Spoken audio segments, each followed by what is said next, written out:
Live stream. Let's give it a few minutes. Let's wait to see who joins. Please take a moment, hit that like and subscribe button, and let me know if there's anything you want to talk about when it comes to, as always, Freemasonry. First hour, just going to be us hanging out, chatting.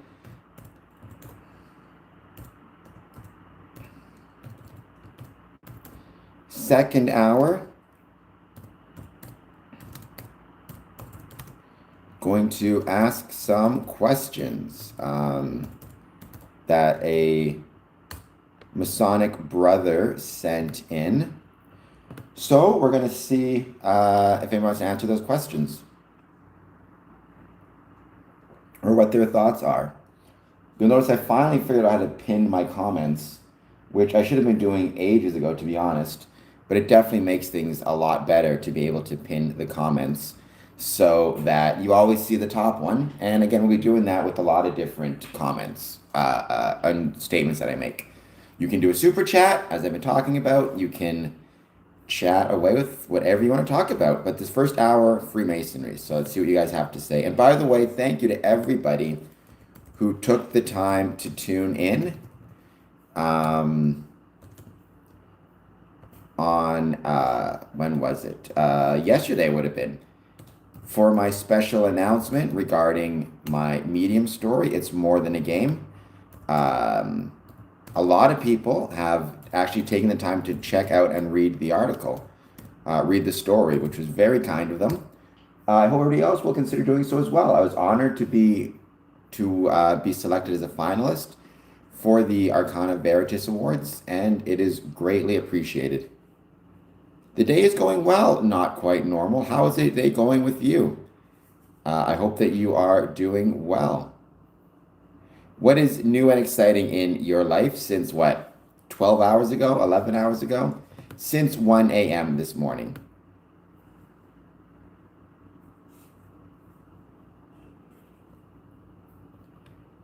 And hello, Dad.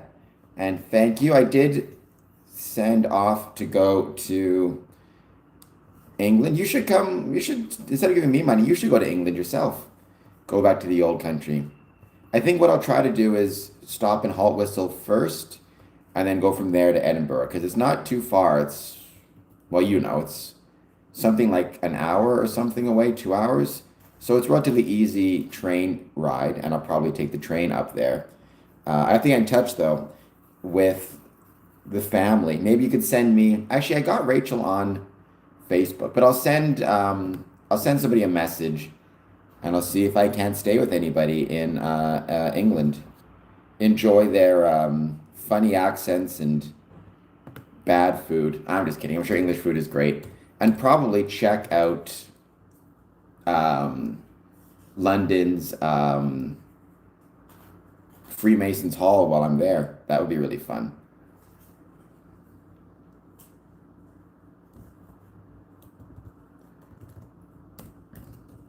And maybe you go to a meeting at Haltwhistle Masonic Lodge would be really fun as well.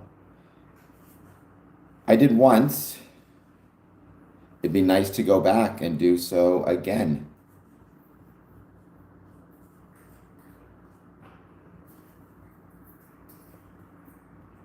But for now, let's just get a bit of time and let's see who joins.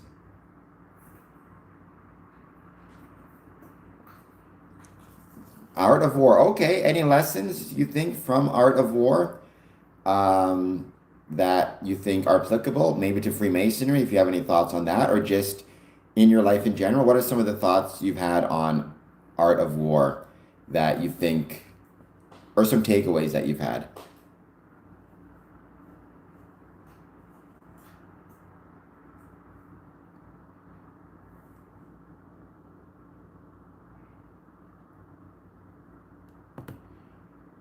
Sister Lorna is connected to. Yeah, I think I got a couple people on, so I'll find somebody. Um, Maybe I'll get to go see. I was thinking I never got to see, well, either Grandma Lily's or my grandfather's graves over in England, so it might be worth taking a few moments to go see if they're buried somewhere, go see their graves. Or, Yeah, who knows? Go see some different things in and around jolly old England. Celebrate the roots, not just my roots, but Masonic roots, right? That's where Freemasonry started, either England or Scotland, depending on who you ask. Um, but we'll say England for the time being.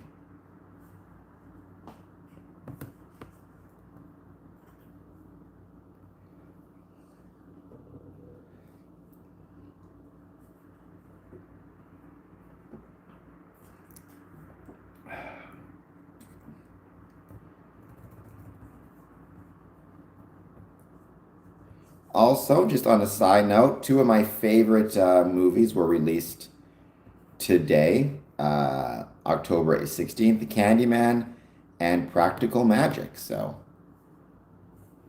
preparation and patience is my biggest learnings from the art of war. See, that's awesome. For me, I would say one thing I learned from Freemasonry was temperance and prudence.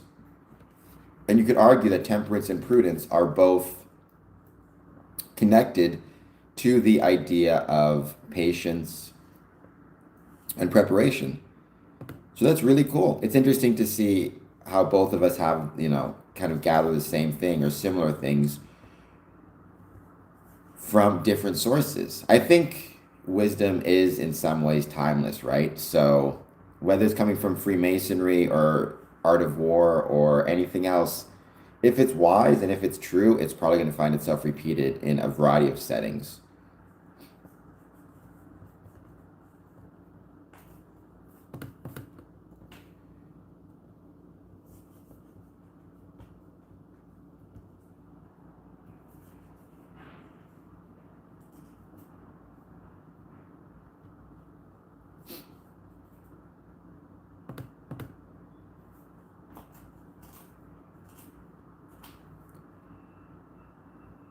Small minds study tactics, great minds study. Is that an art of war quote? Or is that just your, because it's a good idea, whomever said it. If it's Mr. Keep's original, then even better. But I would agree with that. Napoleon. Okay. Napoleon was a Freemason, interestingly enough. So I should have known that. Which lodge was he a member of? I'm curious. I'm going to look it up because I can't remember which lodge he joined.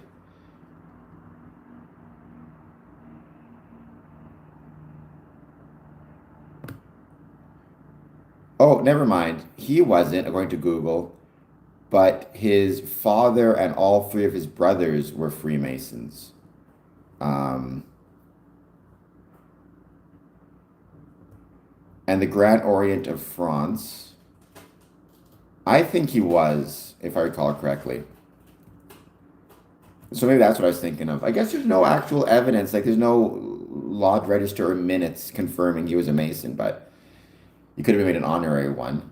Um, any Freemason books I should check out. So the one I always recommend at the start, especially for non-Masons, not quite normal, is Freemasonry for Dummies. It's a great introduction to the craft. It's a great introduction to what Freemasonry is and how it operates. And that's almost always the first one I recommend. After that, Chuck Dunning's written some great works. Bizak's written some great stuff. Um, Hiram Key is interesting if you're into that sort of thing. It wasn't really my cup of tea, but my dad liked it a lot. But I always say start with Freemasonry for Dummies. My Random Life is back. Hello, My Random Life. I hope you're doing well. Thank you for being here. Please, as always, take a moment to hit that like and subscribe button if you're new. And what is happening, My Random Life, in your neck of the woods?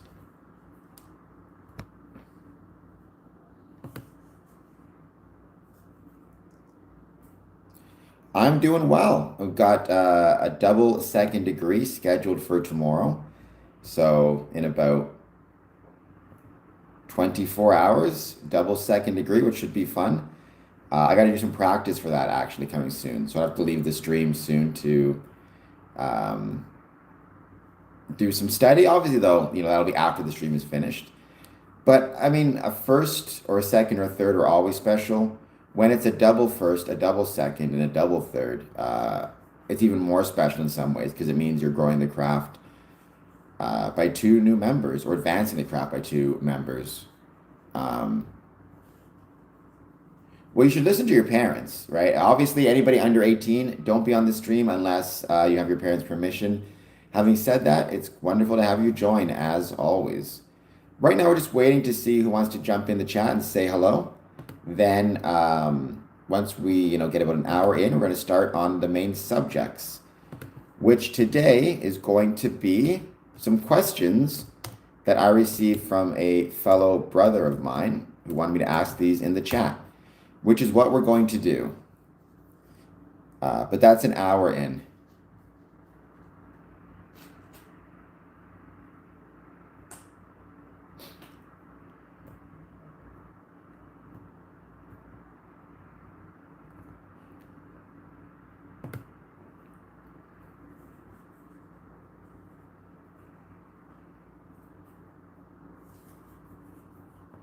But that's first we wait to see who, like I said, the first hour is just anybody jumps on to say hello.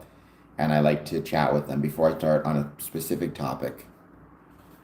In just 1 hour. And what I'll do is I'll put the questions at the, I'll pin the questions in a comment. And that way anybody can jump on and see them and answer the questions. And don't forget, next week,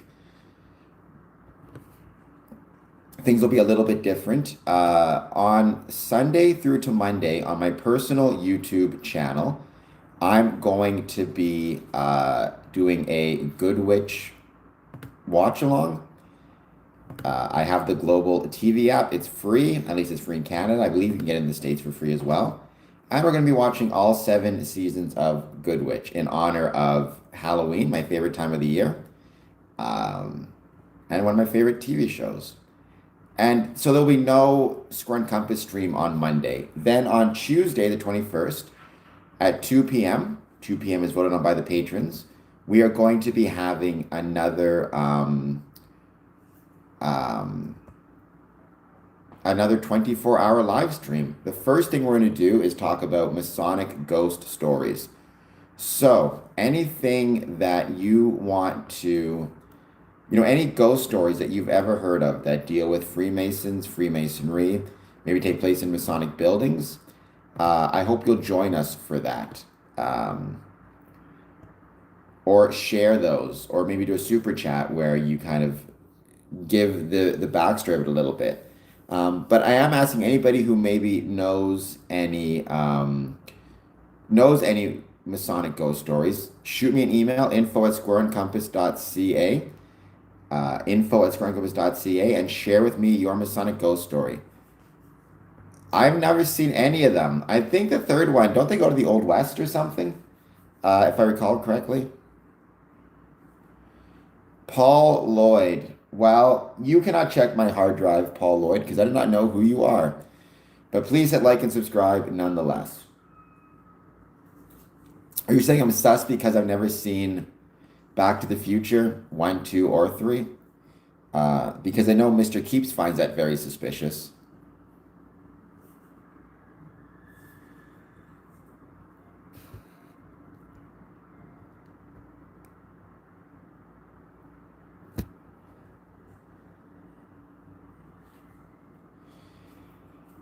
Not quite normal. If you can search for it and find it, I'd appreciate it. If you can share it, or if you want to join me on the stream. Again, it starts 2 p.m. October 21st, an hour later than normal, because that's what the patrons wanted for the 24-hour stream. And it goes from 2 p.m. October 22nd, 2 p.m. October 21st to 2 p.m. October 22nd. And from there, the first few hours will be Masonic ghost stories. I already know a few myself, but I'd rather learn, more of them or share what you guys have. Then the second hour is, the second part will be different topics. Usually when it comes to a 24-hour live stream, the first 3 or 4 hours, maybe 5 hours, is usually a picked topic.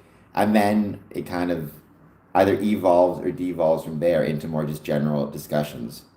Well, there you go. Paul Lloyd seems to know the answer to it. What difference would it make, Mr. Keeps, if I was or if I wasn't? As someone who knows,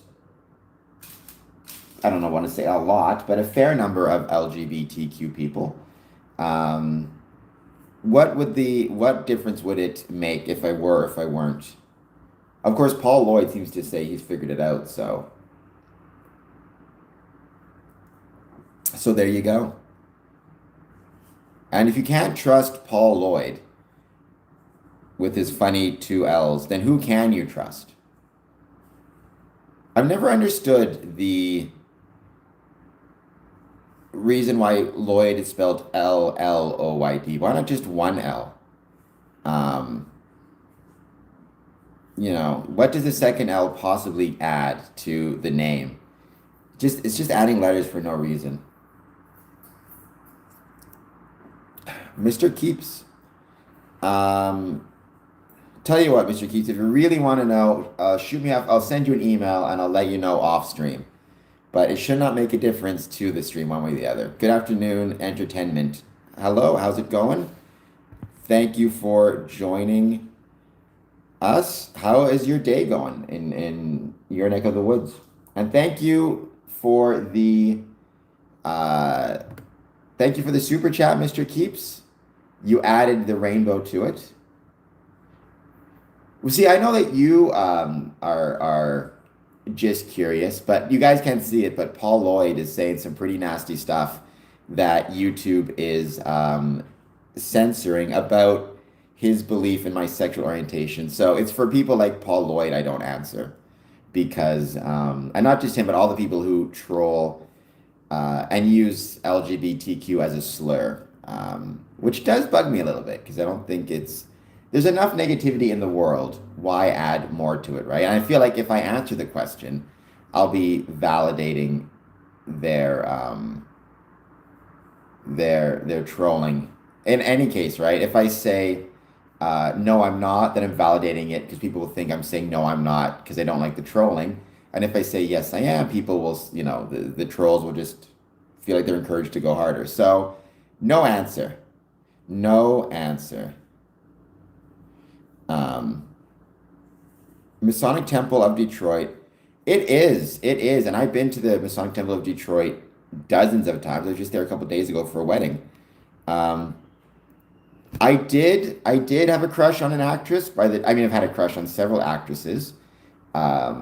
Lisa Wilcox is the actress's name. The character is Alice Johnson.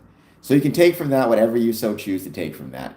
But I can never deny that my first crush ever was well, the actress, the character was Alice Johnson from A Nightmare on Elm Street Part 4 and A Nightmare on Elm Street Part 5. Homelander, your hairline is fading like a forest ghost. Blame my dad, all right? My dad's bald. So this is the result. It's also because I have a really big brain, so I need a really big forehead to handle the size of my brain. But Paul Lloyd, Homelander, if you're gonna, troll me based on how I look, at the very least, and the gap in my teeth, at the very least, you could be cool and give me a super chat. Be like Mr. Keeps. And if nobody knows who Alice Johnson / Lisa Wilcox is, you should look her up on Google because she was the lead character in A Nightmare on Elm Street Part 4 and Nightmare on Elm Street Part 5. By the way, Homelander or Paul Lloyd, do you have any questions or thoughts or comments on Freemasonry? Oh, for God's sakes. We're not doing this again, Steve. I now know what that means. So, I had no idea what that meant. I thought it was just a different type of pie once upon a time. Let's give it a bit of time. Let's see who else joins. You're a Mason. Well, you should be nicer to your brother then. Where are you from? Which lodge? From whence are you a Mason? Which lodge do you belong? I'm a member a member of 5 Masonic lodges, but my mother lodge, my home lodge, and 2 others are located in Windsor, Ontario, Canada. Um, and I'm currently the Worshipful Master of Border Cities Lodge, number 554.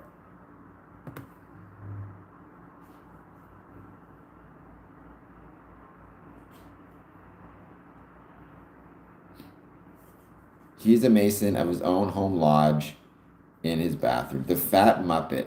Toilet seat is his altar. Well, that's good for you, the Fat Muppet. In that case, you should all have some interesting questions to ask me about Freemasonry or some interesting observations you would like to make about Freemasonry. Like I said, 1 hour in, I'm going to start with a series of questions.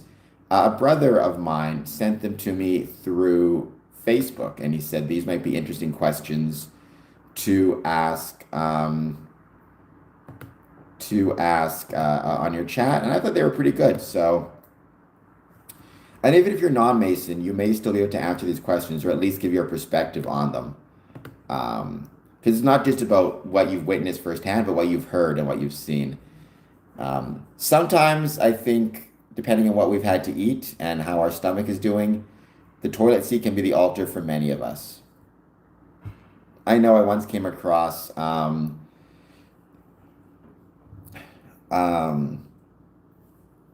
eating some oysters that were of questionable origin, and the toilet seat was my altar for approximately 12 hours when I was in Mexico. Um, I'm amazed that I made it through that, to be honest, because it was. I've had food poisoning before, but that was by far the worst food poisoning I've ever had in my life. It's my own fault for eating oysters, the origins of which I did not know. Oh, so Mr. Keeps feels my pain. Yeah, but you make it through, you know. It's one of those things where it's what's the word I'd say? It's character building, right? I remember, so basically I made it into the washroom. This was I was at a for a Masonic event, but I made it into the washroom at like so I'm out just on the street doing some touristy stuff, but I'm luckily close to my Airbnb. I start to feel kind of questionable. I realize like, oh my gosh, it's gonna happen. So I make it back to my Airbnb. Basically, the whole horrible situation started around 7:30 at night, and I basically did not leave the altar until like 5 the next morning. And I was so dehydrated at that point. I can't drink tap water, obviously. I had to like rush out and find an 24-hour convenience store. The first one wouldn't let me in because I probably looked like death warmed over. But the second convenience store let me in. I basically purchased all the bottled water I could, all the Gatorade I could. And yeah, it was though.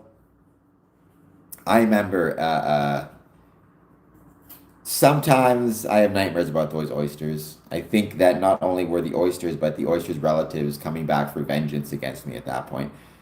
We do not, I do not, nor do we hail Satan at, first of all, we don't have a group square.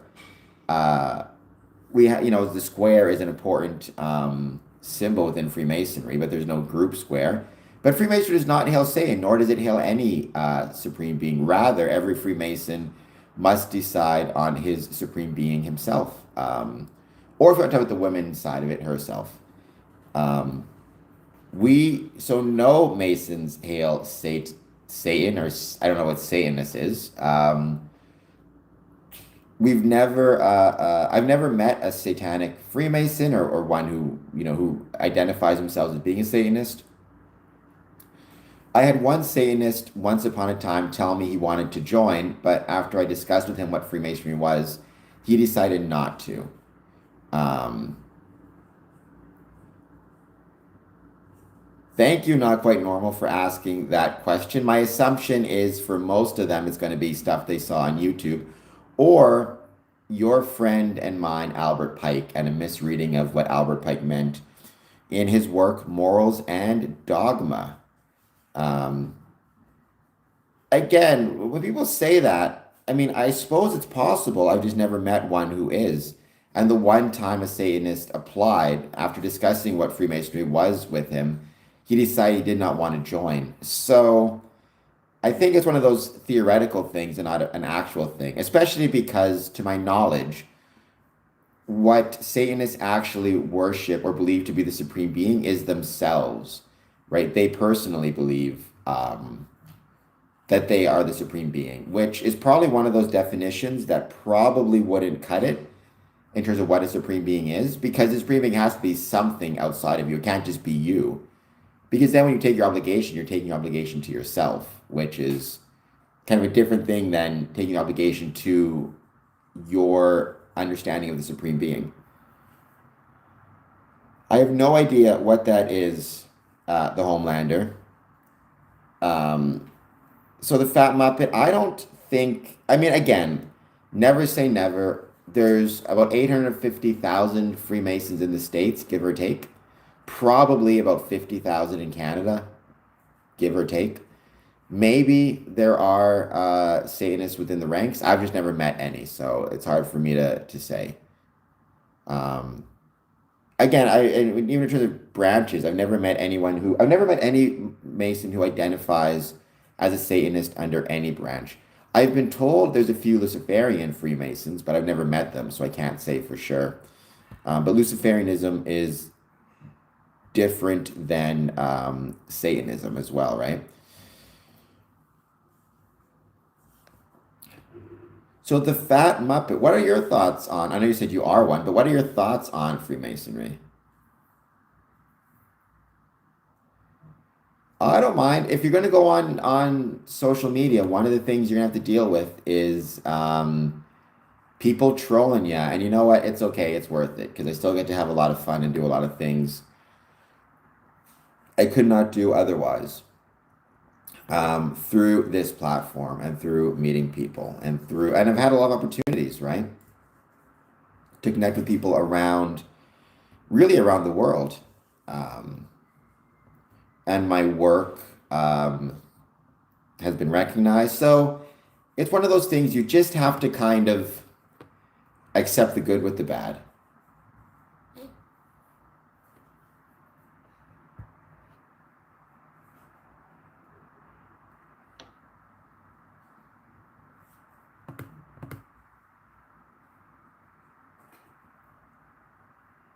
Dun, dun, dun. Another 30 minutes, then we'll get into the questions. There was three. I think what I might do is ask two of them on this stream, and then one of them I may ask on Patreon to make sure my patrons still get their own personalized content.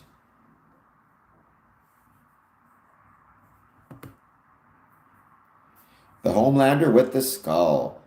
I never understood why the skull became such a popular symbol. Well, I guess because the Punisher was so popular, but um, I know a lot of groups adopted it. Like even Cash Patel in the States has this challenge coin that's a skull. It seems really strange to me, but I think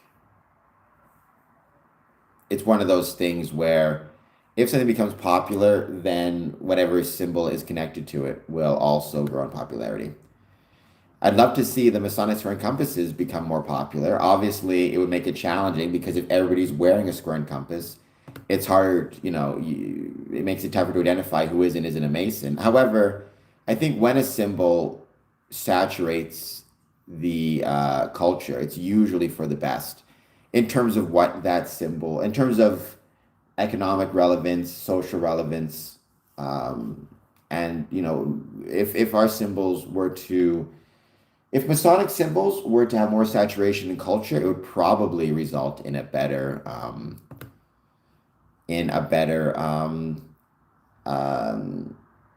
or more relevance for the fraternity.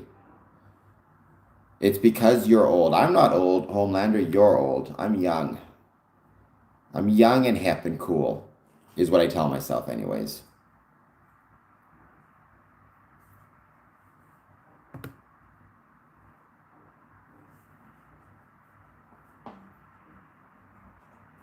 But for the time being, another, like I said, 30 minutes, then I'll ask the first question. I will give, for every question I ask, I'll pin it in the chat. I will give, I'll answer first, but then I'll give the opportunity for other people to answer it based on what their thoughts of the question.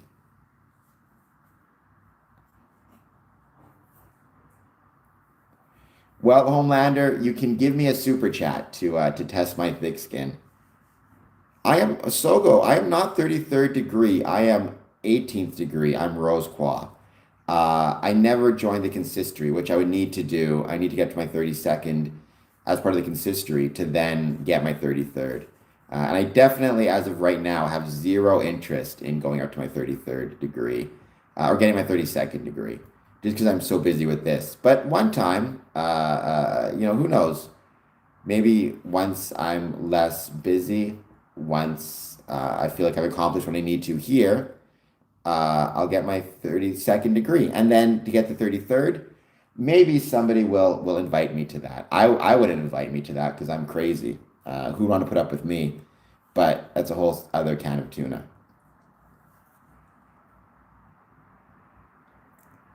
I mean, I'm not a big fan of trolls. I think trolling is, in my opinion, people who troll are you probably pretty sad individuals within their own lives.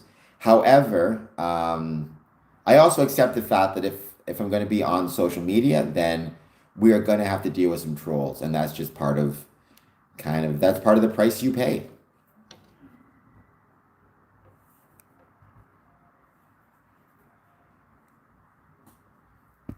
It's because you went to Scottish, and it's just about watching plays. Well, Scottish Rite is very educational. I enjoyed it quite a bit. Obviously, it has its charitable aspects to it. You know, the Scottish Rite Learning Centers. There's seven in Canada, if I recall correctly. So I wouldn't say it's just about watching plays, but I know that your heart, if you join, is with the York Rite. So that's where you should go. I hope I don't promote hate, Terrifier. I try not to promote hate. I try to promote.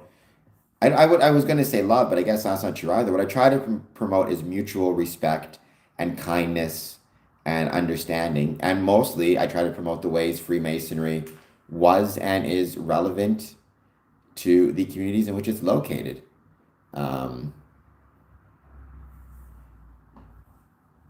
well, you are some of my viewers. I have more viewers. On today's stream, it's a lower number. I got 10 people watching me right now. Maybe it'll go up and I'll get more viewers joining. You just give it a bit of time, you see who joins.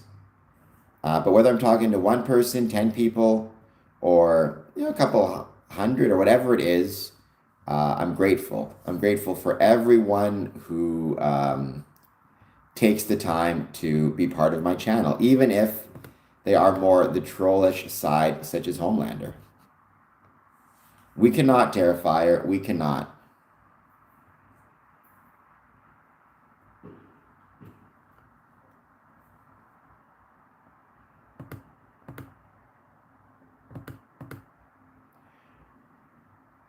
Because we shouldn't be violent towards anybody.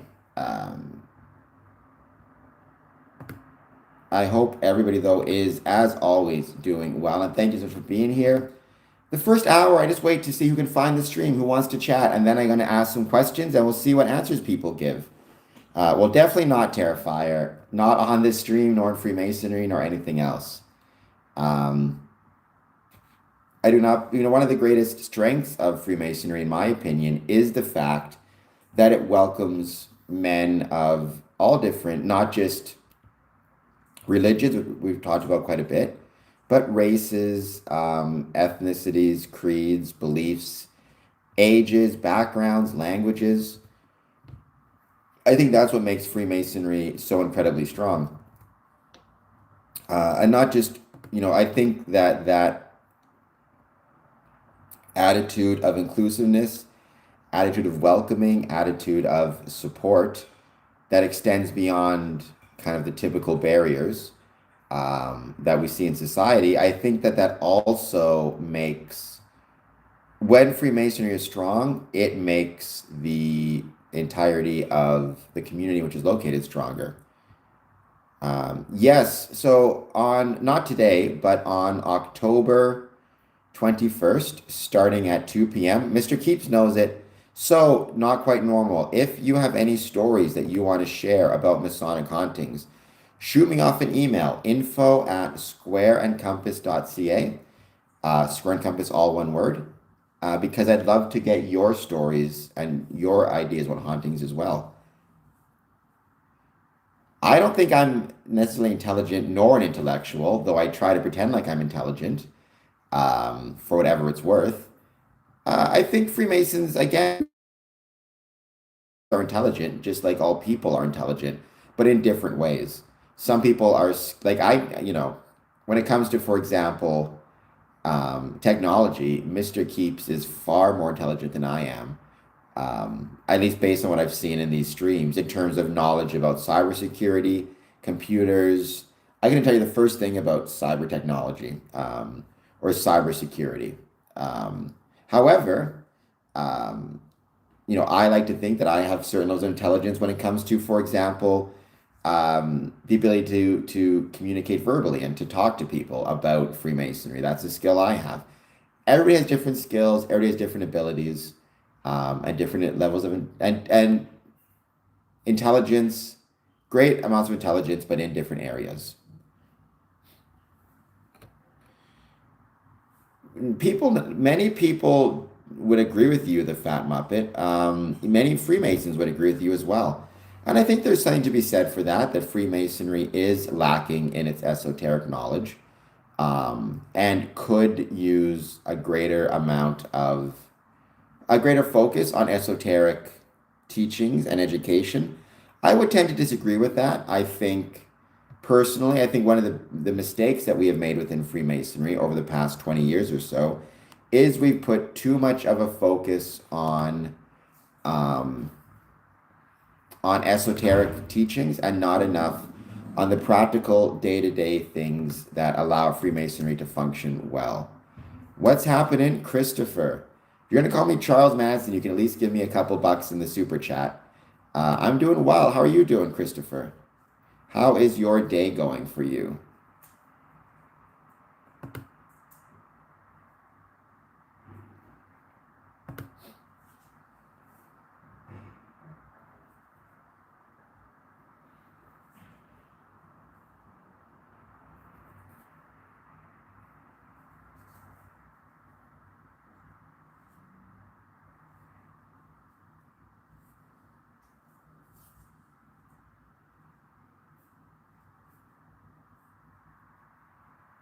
Bro, they knows dark matter very well.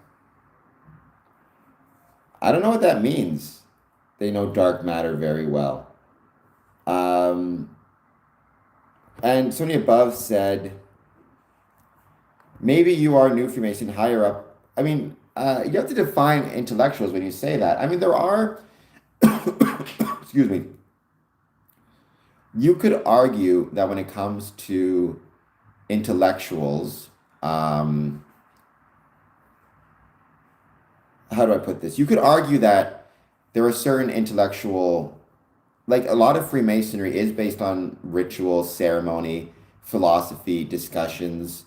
Because of that, you could argue there's a certain intellectual quality to being a Freemason, but I wouldn't say we're all intellectuals. Like cough. Christopher, thank you for that. Now I will join whatever cult you want me to join, in honor of your kind and generous super chat. See that, everybody, as he says, I'm the boss and the king of cults. So everybody should bow down to me in regards to that. But thank you so much for the super chat. And I assure you, I am not that talented, nor am I that intelligent, Mohammed, but I'm still here. So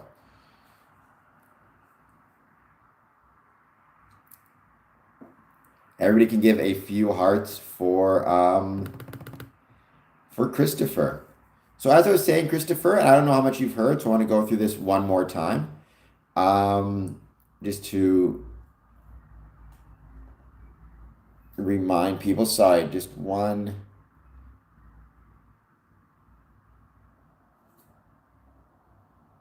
Oh,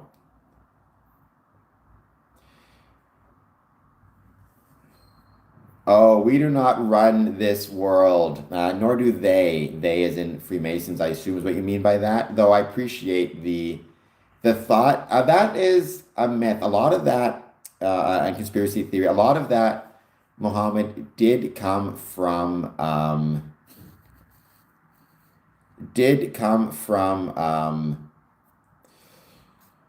a conspiracy surrounding Albert Pike. unfortunately, who there was a false letter that he supposedly wrote that predicted the three world wars. There's some Illuminati ideas. There's even some anti-Semitism ideas in that from Hitler. But Freemasonry do not run the world after the Second World War. I wish we had more influence in the world than we do, to be honest, but we have very little to none, really. Uh, I've known maybe in my whole life two politicians who were also Freemasons, both at the lower levels, like city council levels. There's some debate as to whether Joe Biden is or is not a Freemason. I would say he's not personally, but others would probably say, I'm sorry, I think Joe Biden is a Freemason because he was made a Mason on site the day before he left office. However, others would say you can't be made a Mason on site. So that's a point of debate. But the last uncontroversial, confirmed Freemason who was a president was Gerald Ford. And that was quite a few decades ago now. So sorry, Mohammed, but I don't want to make you look like a fool, but you are incorrect. If I can ask you, why do you believe that Freemasons are running the world? Or why do you believe that Freemasons are policymakers? As Not Quite Normal says, it's the 1% that run it all. Even that, I personally don't believe there's any single group that is running the world because I think there are too many conflicting and contradictory interests between people in the world, right? So the interests of somebody in Europe are different than the interests of somebody in America, and that includes the interests of the 1% in Europe are different than the interests of the 1% in America. So for that reason, it's very hard for me to imagine kind of any type of global cabal, Masons or anybody else running things.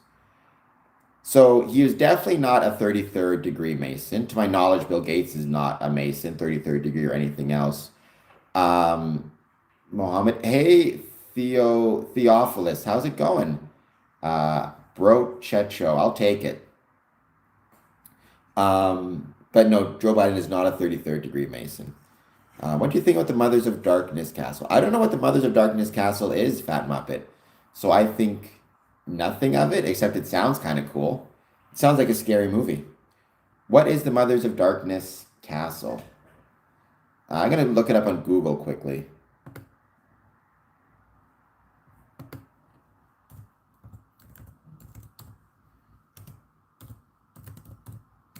Who told you that, Mohammed?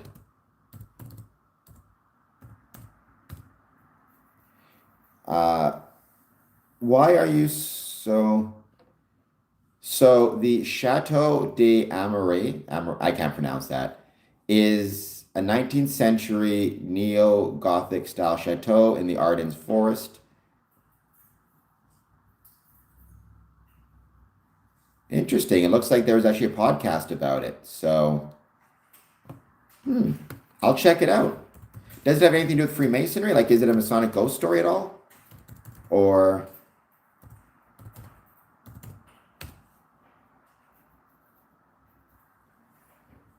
it does sound, I would join Eastern Star if they had a branch called that. It'd be really cool. So once again, and forgive me if I got your name incorrect, but last time I saw you on stream, I can't pronounce your name, obviously. You said Mohammed, unless I'm mistaken. But why do you believe Bill Gates is a 33rd degree Mason? What is your evidence for that? Not that there'd be anything wrong with him if he were. It's just I've seen no evidence that he is. But which research? Who's been saying it, right? That's the question. Um, it's where there's royal families. Well, mine would be very valuable for lack of use. So I'm sure they would torture me for it themselves if they could. So remind me never to go there. Although I will be in the old country relatively soon. I'm currently getting my passport renewed. I should get it shortly. So in the process of doing that, maybe let's see if I can visit it. I mean, I don't really have any thoughts on him. I don't really think about him. He seems like a pretty terrible human being and a pretty terrible person. Um, a charismatic person, obviously, who managed to convince a lot of people to do a lot of horrible things. Do I agree Bill Gates? I do not. I don't believe Bill Gates is a Freemason. I've not seen any evidence to support the thinking that he is a Freemason. Um, I don't, so Jim Jones, also a terrible guy. I don't know who El Chapo is. Um, the Fat Muppet. Do you believe in the power of the supernatural? I do not. That's actually one of the areas where me and actually Mr. Keeps on the stream have disagreed in the past, right? It's the reason why my supreme being um, is not really supernatural per se. I'm very hesitant to believe in things like miracles, anything supernatural, anything that would contradict the rules that govern the world in which we exist. Um, right? So I think for me, the supreme being is the natural rules and order that governs the universe that we can understand through the mathematical equations and science. It makes its will known to us because we can recognize and understand these rules through equations, through experience, and it rewards virtue by giving us a rational world. You cannot be moral and be virtuous without first a rational world where the actions have predictable consequences. I don't believe though in supernatural. It's interesting, not quite normal. Sir Isaac Newton was probably not a Freemason.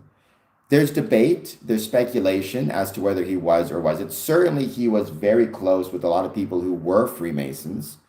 Um, but it's very much not clear that he was a Freemason. I don't,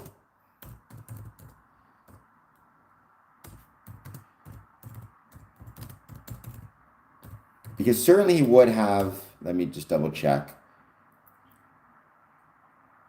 Right? No, there's been no record of his membership. He he died 1727. The Grand Lodge of England, Premier Grand Lodge of England, was formed in 1717. Although obviously there was uh, speculative lodges before that time, but I don't think he was a Freemason. Although it wouldn't shock me if he was, because he was friends with a lot of people who were Freemasons, especially the Royal Society. Wham Bam TY Mam said hello. Hello, Wham Bam. Thank you for being here. I am not. I wouldn't say I have any religious affiliations. I believe in a supreme being, though. Um, but I don't know enough about Hinduism to say from what I've heard of it, the little I know of it, it seems like a very useful framework by which to engage in one's life. Did I start though? I do not know what that means, wham bam, but thank you for being here. You have not started it. Let's not end it either. The subject is Freemasonry, Barris. Welcome. Please hit like and subscribe. The topic is Freemasonry. Now, the first hour is just a general conversation. I basically just take any questions people have. Then I have specific topics I cover in the second hour. And today is going to be asking questions or answering questions that some brethren have sent to me. Um, no, you don't have to follow the leader. Freemasonry is not a cult, which means we don't have to follow the leader. We're a democracy. And they definitely do not rule, Christopher. Wham bam. I'm assuming great is what you're trying to say. So, Barris, I hope I'm pronouncing your name correctly. Let me know, again, if you have any thoughts, questions on Freemasonry, positive, negative, or neutral. I'd love to hear them. And thank you for just joining. It's wonderful to have you here.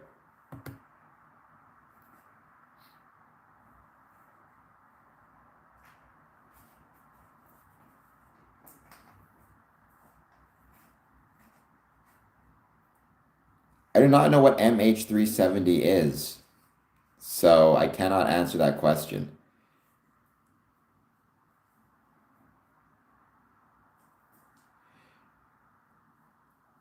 I believe in democracy. My dad was a Shriner. He hated the church and had a chip on his shoulder from being in an orphanage. I'm glad your dad was a Shriner.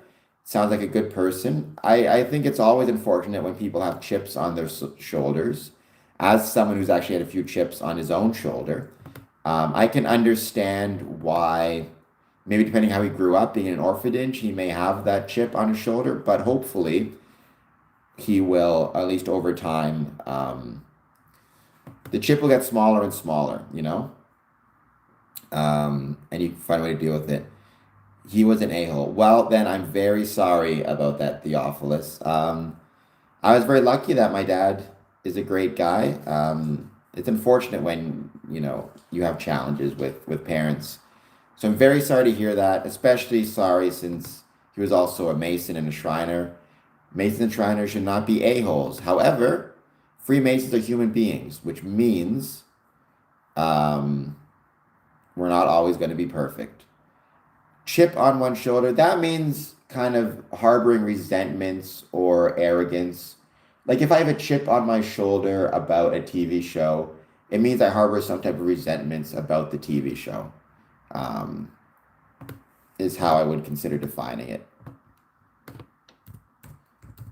I wonder where it came from. I'm curious now if I could find um, the actual where it comes from, or how that started. Best wishes to you as well. Like remembering slights. Yes, remembering slights. Oh, looks like I just looked up on Wikipedia because I was curious. Hello, Dylan. Welcome. Thank you for being here.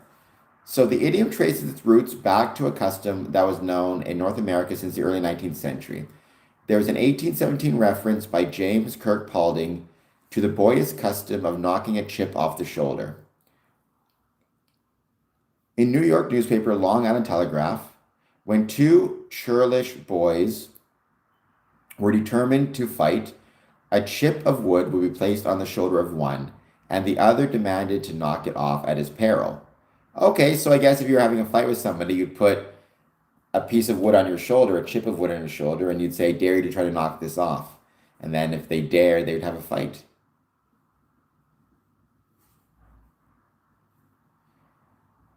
I think you might be quoting from Revelation. I think. Wham bam. You are very compassionate well, thank you, Fat Muppet. That's very kind of you, and it's wonderful to have you joining us as always.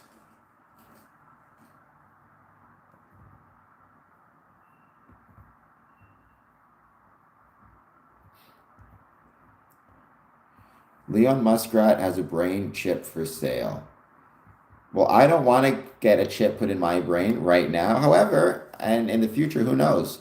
I tend to be very kind of positive, or at least optimistic about technology as someone who is somewhat reliant on technology for the life I lead, and what I'm trying to do. I feel like it'd be very uncool of me to be too knocking of technology.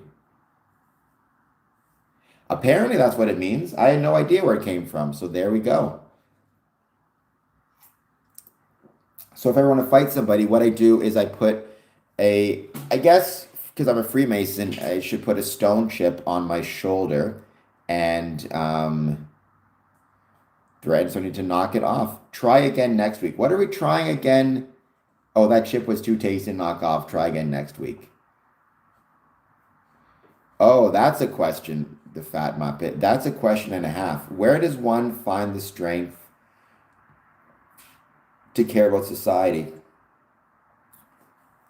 Because it is true, I think, not caring, at least in the short term, is easier, or at least it feels easier. It feels much less um, emotionally draining. I wrote about that, the Fat Muppet. Fat Muppet, let me ask you, do you have access to Medium? Medium being a online resource for writers or a place for people to publish their stories. Alfred Wayne, Jesus prays for Allah. Welcome, Alfred. Thank you for being here.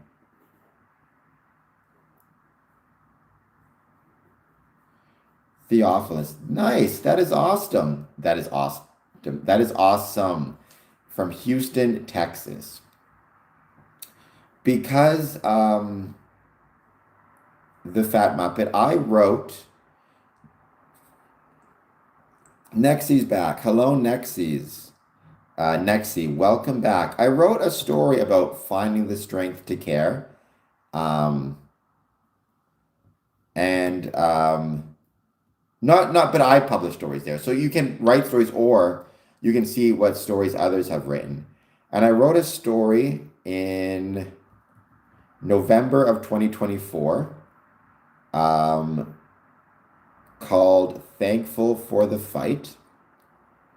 When did you send it, Nexie? I'll have to check my email. I don't recall seeing it, but I haven't maybe checked that email in a couple days. I will check it today for sure, just to make sure I'm getting it.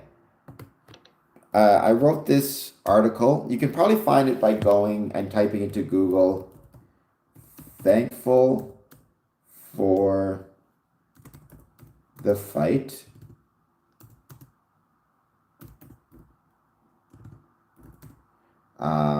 Medium, square, and compass. If you type that into Google, you should find what I've written. And that kind of gives you an idea about at least where I find the strength to care about the world. Because it's not easy caring about the world. It actually is very challenging. It takes a lot of effort, but it's important that you try. You're such a calm. I try to be calm. I don't always succeed, believe me. Hello again, friend. Hello, Keko Savar. I'm going to call you King. I hope you're doing well. Thank you for being here. Let me know how you're doing. I mean, I get it, and you have to take care of yourself. You have to preserve your strength, but also you should try not to let discouragement and sadness wear you down. I don't know if you watch television shows, but what you're talking about reminds me a lot of something I went through and still go through. And one of the ways that I found a way out of it was by focusing on this television show called Angel and the second season, where the main character actually goes through something very similar to what you're talking about. The idea of caring too much and the pain it causes, and how we can try to deal with that. So, anyways, maybe what I'd suggest is you type in Thankful for the Fight, medium, square, and compass. You type that into Google, and then you read what I wrote. Well, then you'll love my article. I like the television show Angel more than Buffy, but I did love Buffy a lot as well. Check out what I wrote. Again, it's called Thankful for the Fight. It's on Medium through Square and Compass. Do a Google search. You'll find it. Follow me there. Read it. I think that answers your question pretty well. Palantir are ancient seeing stones. Yeah, I mean, I don't know a ton about Peter Thiel. A lot of what he says does freak me out. So, wham, bam, you are not wrong, I think, to be concerned. But I think hopefully this type of stuff will find its level if we act, if we just try to exert the right types of political pressures on the people who can, have some of these decisions. Yeah, yeah. Normally, if somebody's called tiny, it's because they're really big. So, thank you, Nexi. That's incredibly kind of you. I truly appreciate that. Like I said, why do I like Angel more? Because I think I liked the story of Angel, right? Buffy was about defeating bad guys. Angel was about helping bad people become good, right? And I loved that as it was a redemption story. Buffy never needed redeeming. Buffy was just trying to defeat bad people. Angel, not only did Angel as a character need redemption, but um, the people that Angel helped often needed redemption. He helped the helpless, right? He wasn't trying to protect the world from evil. He was trying to save the world from itself.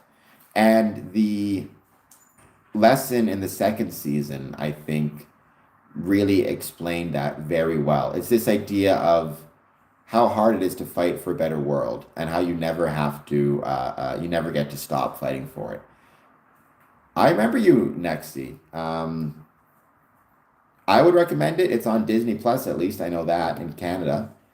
Um, Sean Hassan says Jesus did that for us. Well, Jesus may have done that for our souls, but that doesn't mean here on earth we get to stop trying to make it better, right? And that's why Christians are often some of the most charitable people that that exist because maybe in some ways because they feel themselves have been saved, they want to help save others. Again, I know a lot of Christians who volunteer at food banks, etc., etc. So, I guess that's what I'd say to that. Well, then I recommend everybody watch it. First, read my story on Angel. Also, Angel season five's Spike was 10 times better than Spike on Buffy. I think Spike, the character, never really came into his own. Spike, the character, Spike, when he had his soul, never really came into his own until he was on Angel um, in season five, and that was the best version of him. The Angel character brings out such an interesting aspect of Spike, so and vice versa for that matter. Spike brought out really interesting elements of the Angel character. Even Angel with the soul and good. Whenever he was around Spike, there's a little bit more angelus to him than other times, which I thought was fascinating. You're not wrong, not quite normal. There are a lot of challenges in the world right now. I think Freemasonry is one of the ways that we can try to fight against those challenges. I think it's going to be really hard, though. But I think the beautiful thing is, I believe we can find a way to do so. I absolutely think it's possible for us to find a way. By the way, and Mr. Keeps, if you're still there, I understand we now have the mail once again. Mail is being delivered 3 times a week, I think, which gives me a chance to mail your items. So you can expect that in the mail shortly um, as being a patron.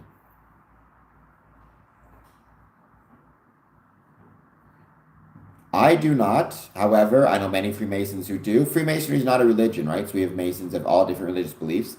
I believe Jesus was a real person. I mean, I don't know 100%, but I'm fairly certain he truly did exist. At the dates it is believed he existed. I don't believe the supernatural qualities of Jesus, nor do I believe the supernatural elements in the Bible. Not at all, Nexi. I do appreciate you being here, as always. And I definitely don't want to live in my own reality. I like this reality. It's pretty good. So why would I want to live in another reality? One more time, thankful for the fight. All right.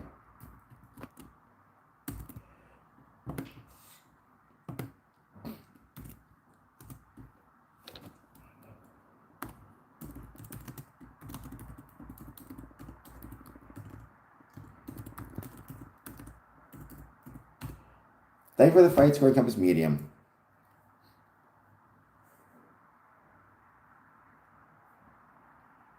Fair enough. And Sean, it's so many precepts to prove in that Bible he's God. Just when we create reality for you. Okay, Sean. By the way, Sean, let me know. Do you have any questions, comments, thoughts on Freemasonry? Positive, negative, or neutral? I'd love to hear them. I think my dad was a Buddhist. Well, you have so Theophilus, I wouldn't say you have to believe in God to be a Freemason. What I would say is you need to believe in a supreme being to be a Freemason. The nature of that supreme being, what that means, is completely up to you. I know Masons who, I've never actually met a Buddhist Mason, but I've met many Hindu Freemasons, Sikh, Christian, Muslim, Jewish, Indigenous, First Nations. So I've known many different Masons with many different beliefs. You need to believe in a supreme being. The nature of that supreme being is up to each individual Mason. So, what are some of the things that you are enlightened in our lodges when you say that? What do you mean by that? What are some of the things that you know about Freemasonry or know about our lodges?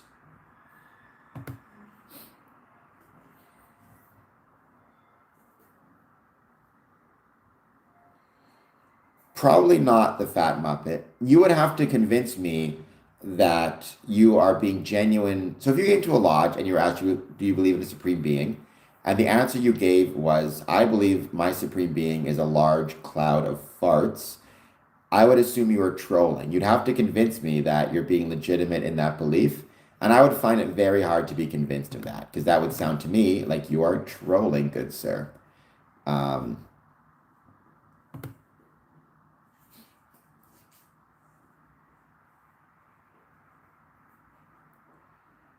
right? It's the supreme being has to be something that speaks to your heart, that speaks to your conscience. Because when you're taking an obligation, and if you're taking it to a supreme being, it means you're much more likely to.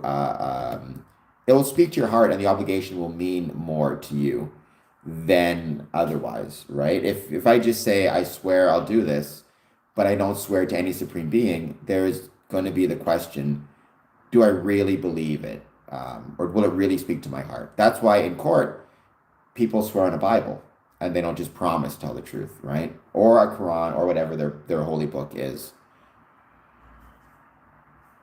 I mean, it would be interesting to be able to control my computer with the brain chip, but obviously you're not wrong. Wham, bam. The risks for hacking, the risk for technological malfeasance do go up as well. I think there's actually a term for that. Gnostic would probably be the term for that, the Fat Muppet. I think that would count. I don't see why that wouldn't allow you to be a member. What are the secret words from Freemasonry? I cannot tell you the private modes of recognition or the private words within Freemasonry. You'll have to join to find that out.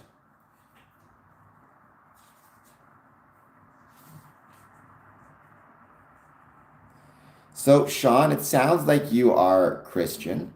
Coming from that perspective, I don't believe you're a Freemason, unless I'm mistaken, just because you never indicated you were. But coming from that perspective, what are your thoughts on Freemasonry from kind of the outside looking in?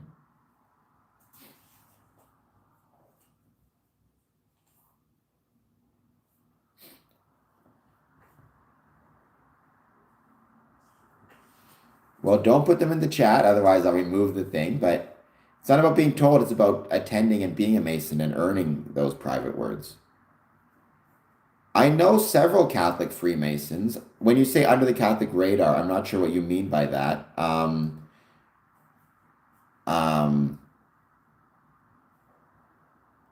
like, I mean, I know several Catholic Freemasons.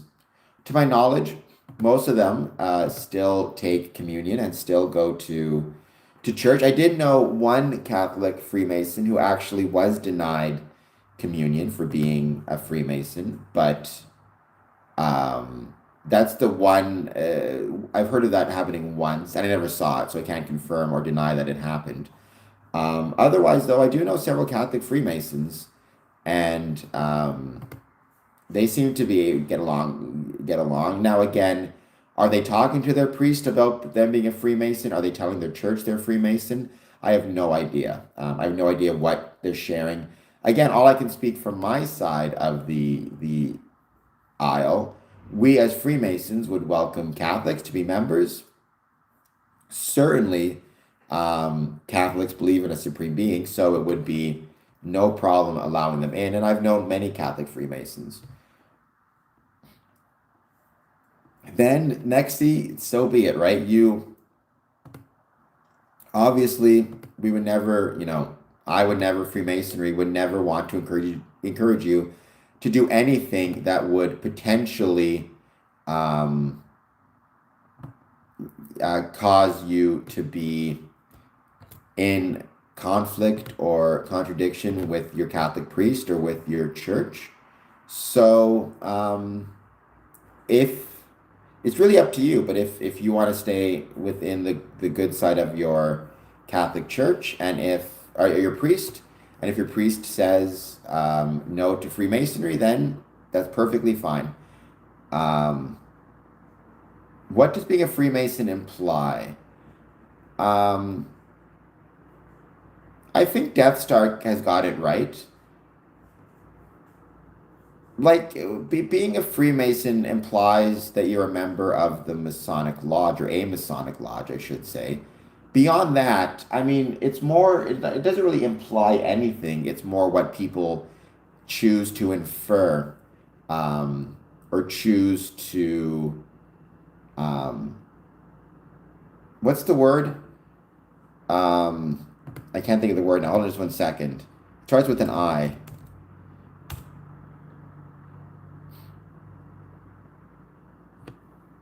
Yeah, choose infer I think works well.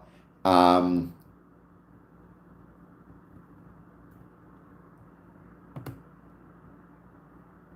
um, it's more what people infer as opposed to what it implies, right? If you have more negative views of Freemasonry, if you are a conspiracy theorist, to use that overused term, and you hear someone's a Freemason, you may infer a lot of negative things about them based on what you've seen online.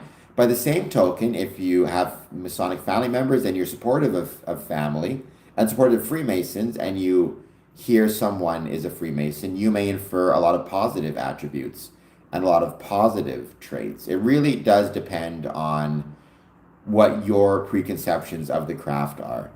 Um, no, the Fat Muppet, we do not.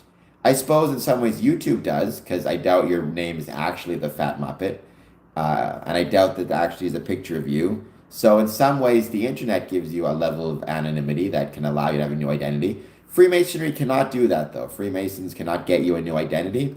It can add on to your current identity. It can give you greater amounts of, what's the word I'm looking for? It can give you a greater degree. It can add a new dimension to your current identity. So, for example, before I was a Freemason, I was Cameron Adamson, law school student, born in Winnipeg, only child, lover of animals and cats, friend, um, uh, lover of scary movies. And after I became a Freemason, I was Cameron Adamson, law student, only child from Winnipeg, lover of animals, lover of scary movies, and a Freemason. So being a Freemason added another component to my identity, but it didn't change the identity. I was still Cameron Adamson before and after. Um, and there you go, as Not Quite Normal says, right? To him, being a Freemason, he infers positive things from it because of his family. Um, well, Freemasonry won't help you see the world's true colors. You need to see those colors for yourself. But again, Freemasonry gives you new dimensions through which to examine the world. I am not the Fat Muppet. I am not, except for the fact that um, I love witchcraft in movies and TV shows, right? One of my favorite TV shows of all time is Charmed. Absolutely love it. I think it's the best. Um, I also love Practical Magic, which was released today. So, and I've known a few Wiccan Freemasons, Wiccan. When I say a few, I think two. But I personally I'm not really into anything supernatural or magical beyond the entertainment value, which is a real thing. And a lot of Freemasons do engage in entertainment value of paranormal and spooky. Like for me, I'm doing the ghost stories on the 21st. I don't necessarily believe in ghost stories, except I think they're entertaining and they're a lot of fun.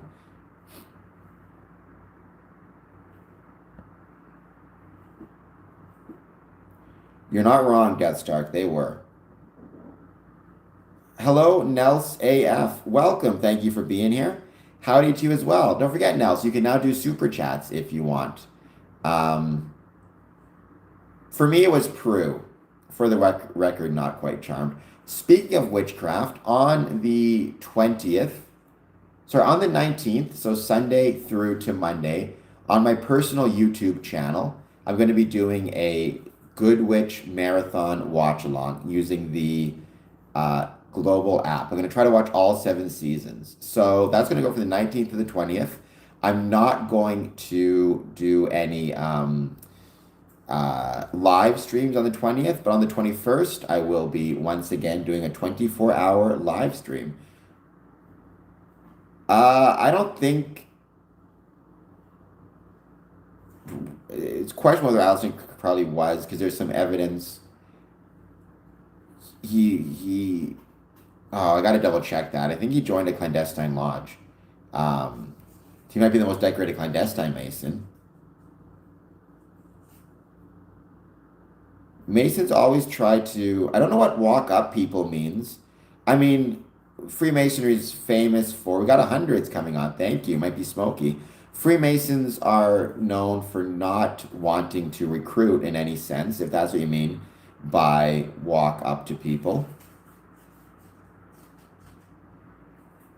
I don't think I'm beta. At least I hope I'm not.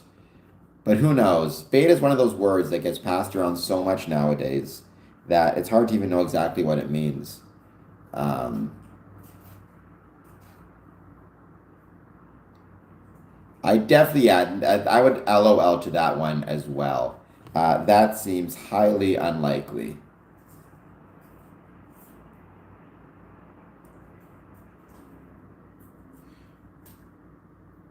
Oh, and then we got Deathstark with the jokes. All right, I'm going to get into the questions now. Again, these were sent to me from a brother who thought it might be good to um, ask some of these questions to the chat. If you are a Mason, you can answer these specifically as a Mason. If you're not, you can answer them as somebody from outside the craft looking in, I should say, excuse me. Masons contributed to the building of the USA. They certainly were not the exclusive builders, nor were they even the primary ones, but I think it's fair to say they contributed. Here is question number 1. What is the oddest place you've heard of a Masonic degree being formed? I will be right back in just one moment. I'm just going to get a couple of things to show some of the some souvenirs that I've got from some odd places I've seen degrees take place. Interesting you say the moon, Lon. Welcome, Lon, by the way. I'll answer that in just one question. In just 1 second.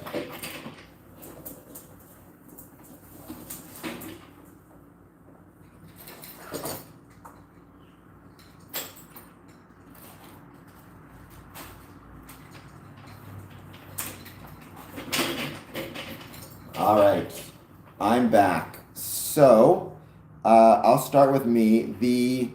One of the oddest places I ever witnessed a degree being performed, and this was actually, I witnessed it, so it's not just that I've heard about it, was in a barn. So, I've got this pin here. Let me see if you guys can see it well.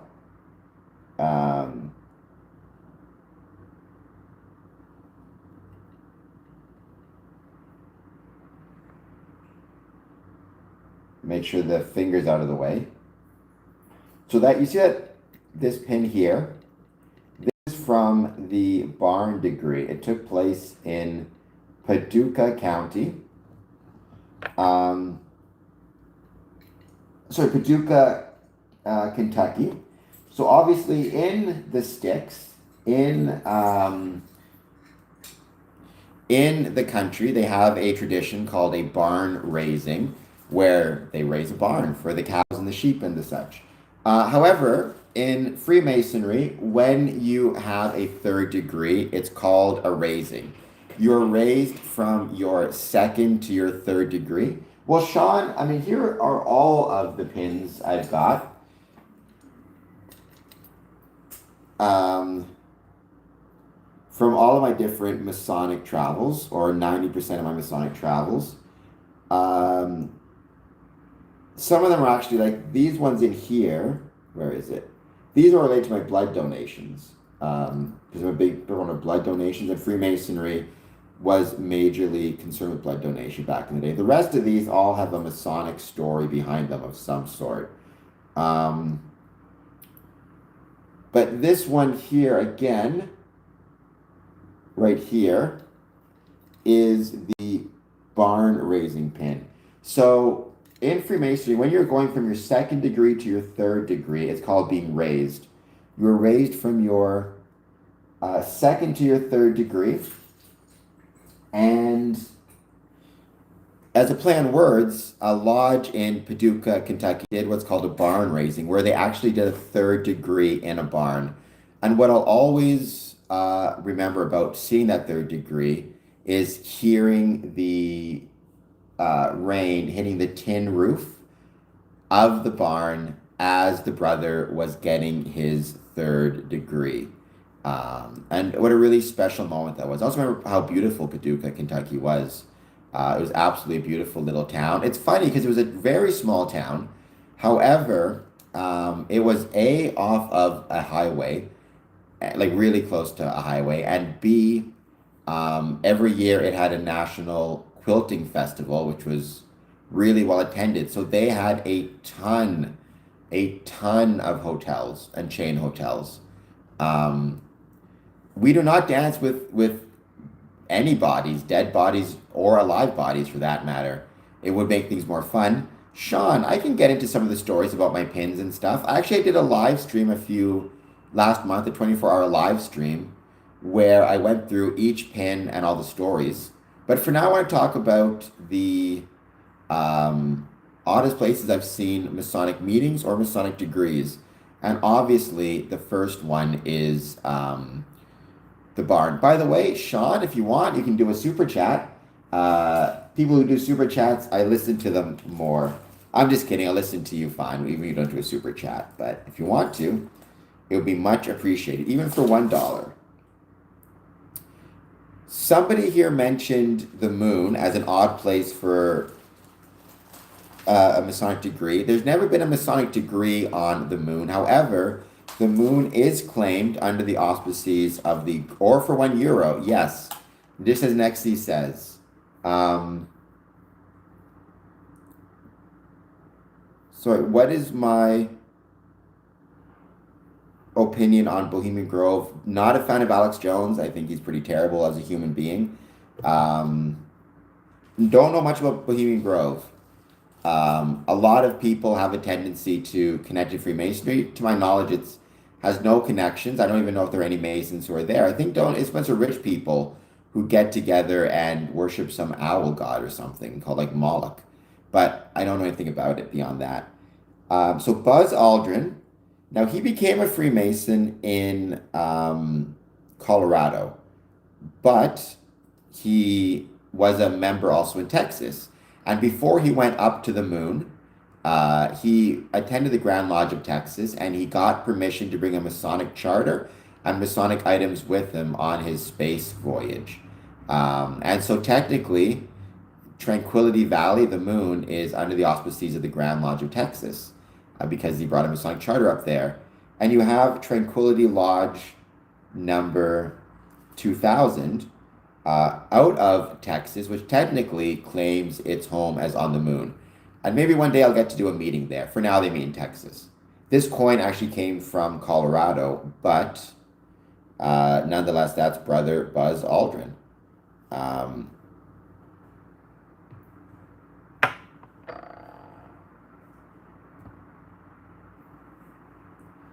Nice. I love Texas. One of the greatest places in the world. One of the greatest countries, I think, in the country states that I've ever been to. Beautiful, kind people. It's an awesome place. I love visiting it. I love visiting all my Masonic brethren therein. In terms of additional unusual places where Puzzle doing in Texas again. So I mean, I can actually show you. Let's see if I can find it. Um, Give me 1 second.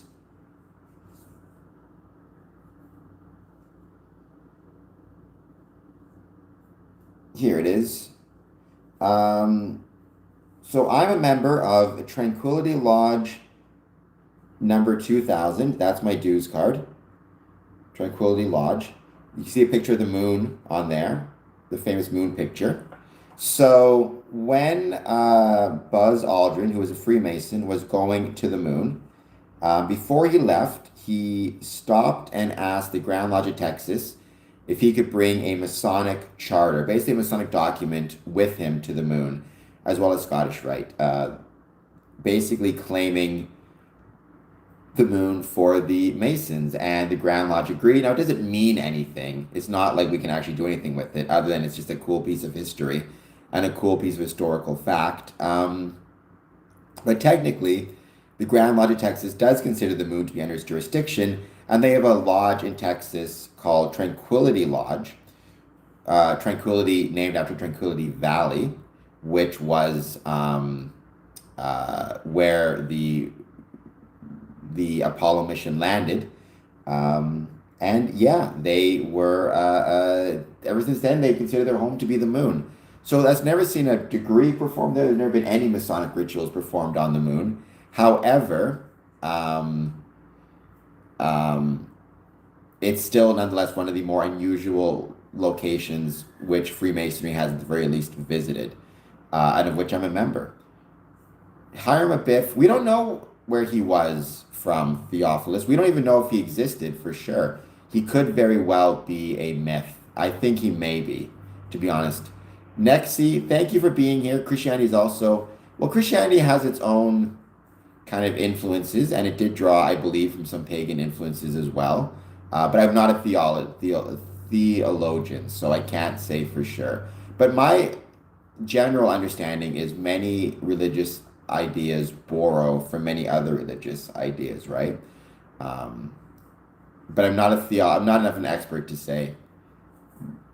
What about Mount Everest? There have been Freemasons who've been to Mount Everest. I can't think right now.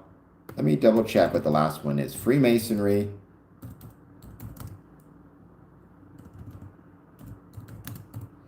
And Mount Everest.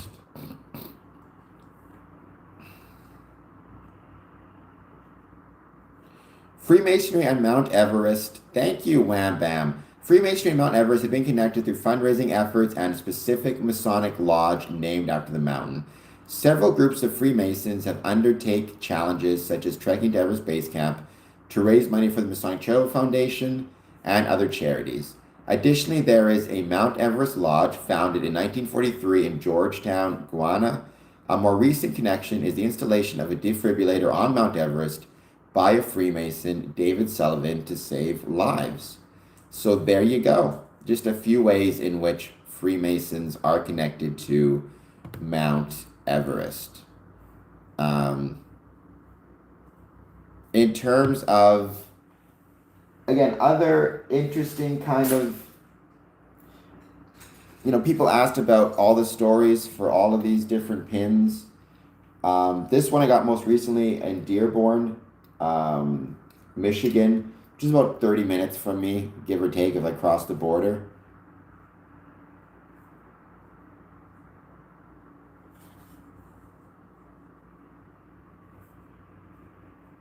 What does the half pint in the Eastern Star mean? I'm not sure. I know the Eastern Star itself, the 5 points represent 5 different women in the Bible.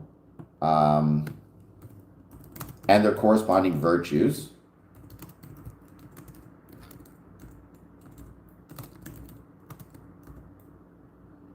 Let me just get the names of them. So there's the 5 points, right? There's Ada, represents obedience. Ruth, constancy. Esther, loyalty, Martha, hope, Electa, fervency or love. Um, so the half pint would be um,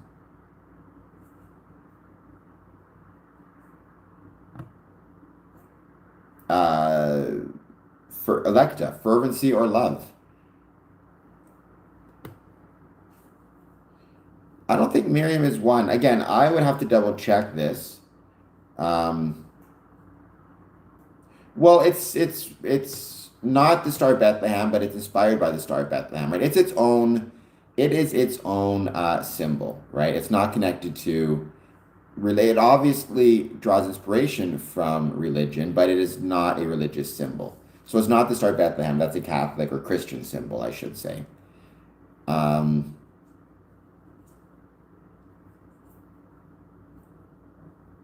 really, Theophilus, I did not know that. Very cool. In terms of other things I've seen, other places I've witnessed degrees that kind of speak to me. I went to a Masonic meeting on Boblo Island, Masonry on the Frontier. That we got this coin here, and it's actually made out of wood in honor of kind of historical accuracy. But Boblo Island, which is an island, it was the first time I'd ever been to an outdoor degree or outdoor meeting. It was tiled with whistles actually. They had us meeting in the kind of middle of a field, and to get into the field, there were paths through a series of woods, and they had an inner guard on one side of the path and a tiler on the other side, and they couldn't communicate directly because the paths were, several kilometers away from each other. But what they would do is they'd whistle three times, had like a real whistle, like a loud one. They'd whistle three times, you'd wait, and you'd hear them whistle three times for the other end of the path. And that meant it was okay, and nobody was trying to sneak in or to get in and see what was happening. So, um,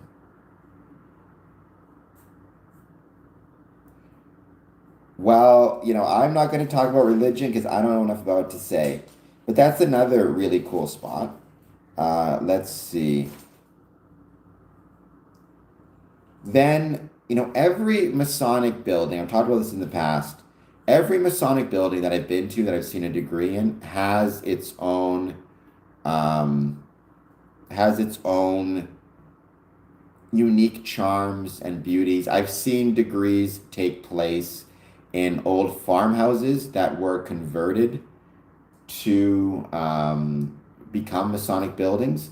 I've seen degrees held at the Philadelphia Masonic Temple, the most beautiful Masonic temple maybe in the world. Detroit, the largest Masonic building in the world. Glenview, uh, Glenview, Illinois, one of my favorite Masonic buildings. I've been to it a dozen times, more than dozens of times. It really is a home away from home for me, and how much I love it.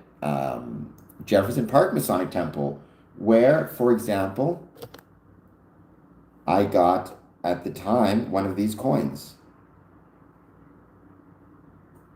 Maybe if I could open this thing up and show you guys.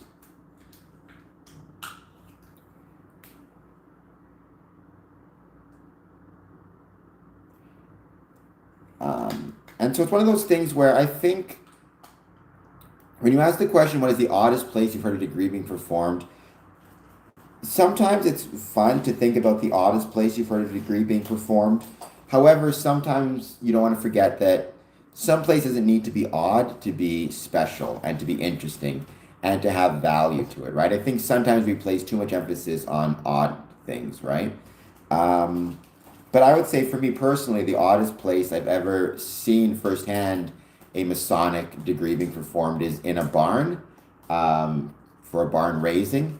And the oddest place I've ever heard of Freemasonry existing is on the moon, is what I would say. San Francisco was interesting as well when I went there, just because California has, well, I guess California has a lot of really interesting Masonic history to it. People don't know this, but the Jimmy Kimmel Show is filmed in a Masonic building, um, on right across from the Chinese Theater, and a lot of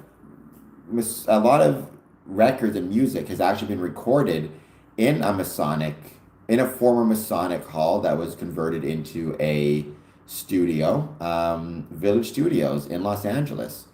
I remember getting to visit there and just falling absolutely in love with it. The Village Studios. Fleetwood Mac recorded Tusk in Village Studios, as a little note.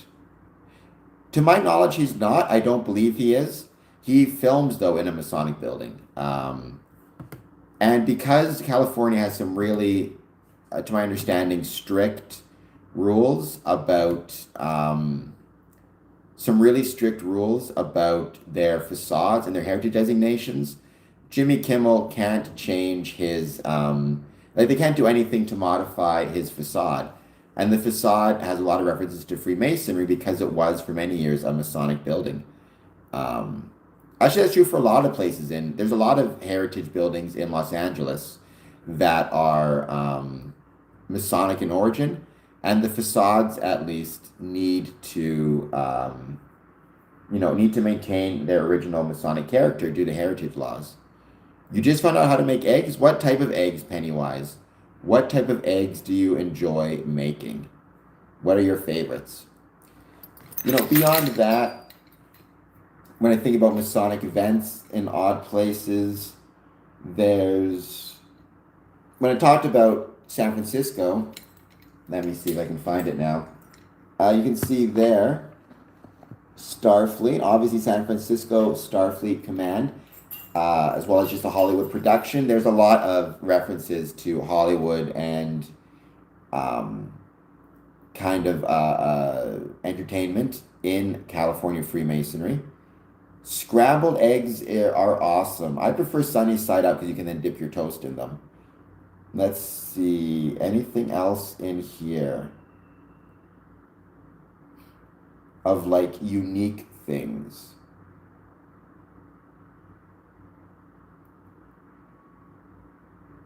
I got a lot of Texas stuff, Missouri stuff,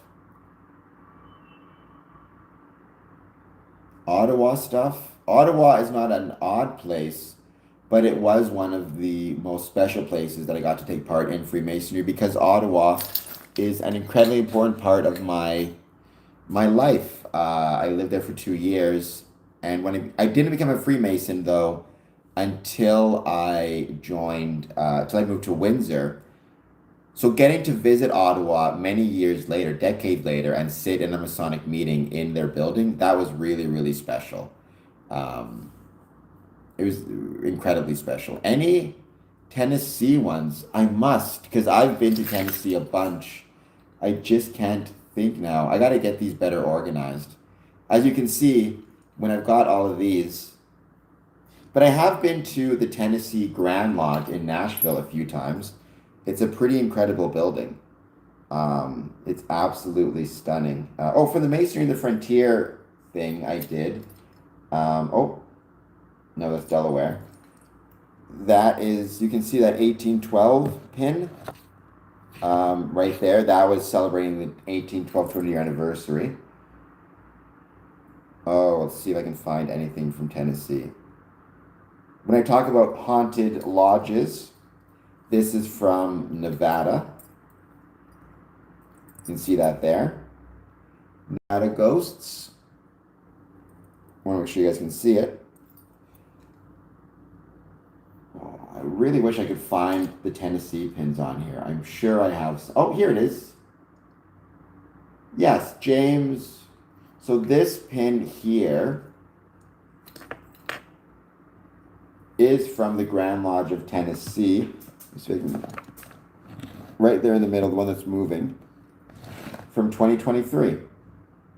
And actually, I'm a big country music fan, and one of my favorite songs, country songs, is called Home in the Hometown. It was Matt Stell, and I can't think of the name now of the person who sang it with them, but Matt Stell is the lead on it. He actually filmed his video for Home in a Hometown in this small town outside of Nashville. What's it called?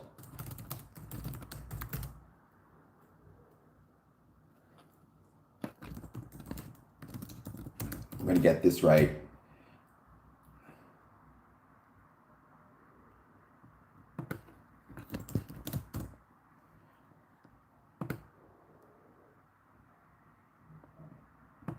Oh, for heaven's sakes.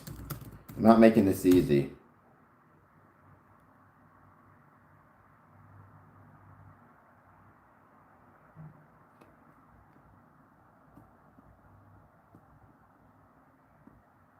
Well, anyways, I can't find it now. If you, because I went there. Anyways, if you type into YouTube "Home in a Hometown," featuring Jimmy Allen by Matt Stell, within the first 30 seconds, Theophilus, no worries. Thank you for being here. Within the first 30 seconds of the music video, you actually see a Masonic lodge. Here it is, Joppa Lodge. Uh, Joppa Lodge. You see it in the background. It's the very first shot. Within 2 seconds, you see a Masonic lodge called Joppa Lodge. You see Gladeville Road. Let me see if I can figure this out now, because now I'm really curious. Um,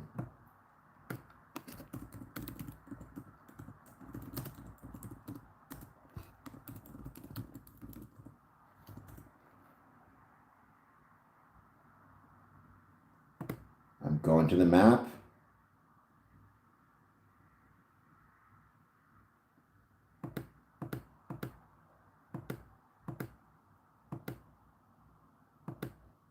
Yes, so it's just outside of Nashville. I think it's actually called Gladeville, Tennessee. Anyways, I went there and I got to see Joppa Lodge. I didn't get to go inside of it because no one was available at the time. It's a small town of like 20 people, but I thought it was really cool the fact that Home in a Hometown got mentioned right away. Joppa Lodge got mentioned. Um, that's really cool. I am now monetized. Yes, I am, Europe Defenders. I'm not sure against whom you're defending, but if you want to give me a super chat, go ahead. Please hit like and subscribe and give me $1 super chat. But like I said, Home in a Hometown, Matt Stell, 1 second in Joppa Lodge. And it's unusual, not so much. It's unusual in 2025. It's rare you have Masonic lodges on the second floor above convenience stores the way you used to have them. But also, it's just unusual because um, um, it's featured in a music video, but not like in the background. The Grand Lodge of Nashville, or sorry, Grand Lodge of Tennessee was also featured in A Thousand Horses song. What Drunk Dial, I think.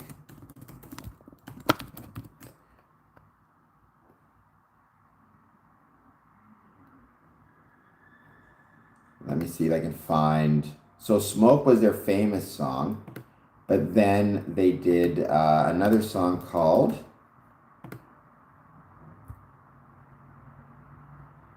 This Ain't No Drunk Dial, and that was filmed in the Nashville, it's in the Grand Lodge of Tennessee in their Nashville location. So those aren't weird per se, but they are really interesting and really unique kind of features where you have these Masonic buildings being featured in country music videos. Rockwood Masonic Lodge um, is my family's lodge, so I was curious if you have been there. I have not. I've been. It's been a long time since I've been to Tennessee. I need to get back there because it was so fun. Um, oof, 5 hours. That was crazy. It's held in an old. What's a UGO? That's interesting though.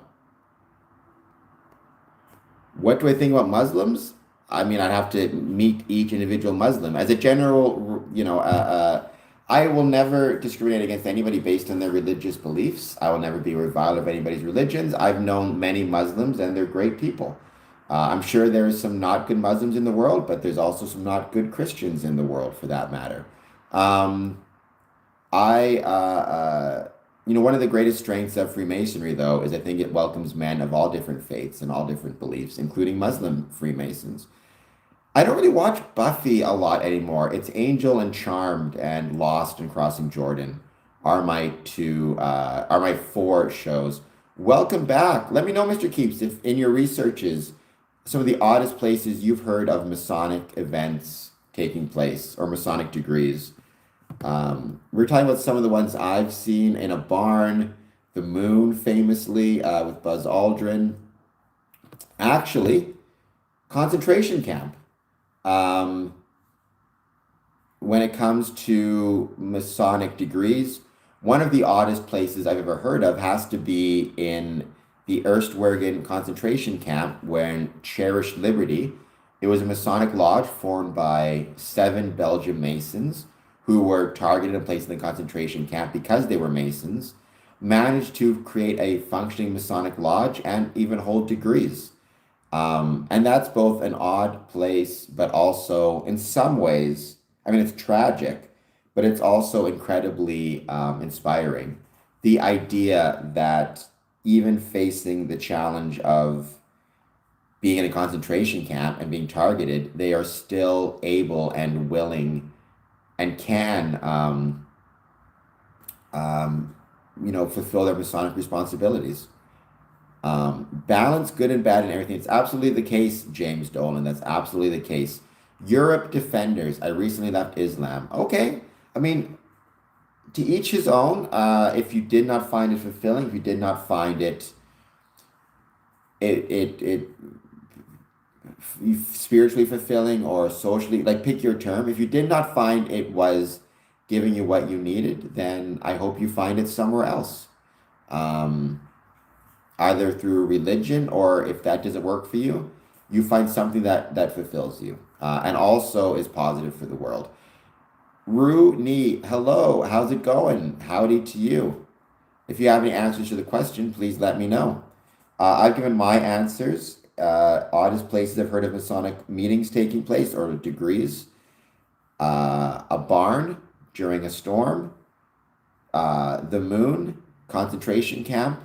Someone mentioned Mount Everest.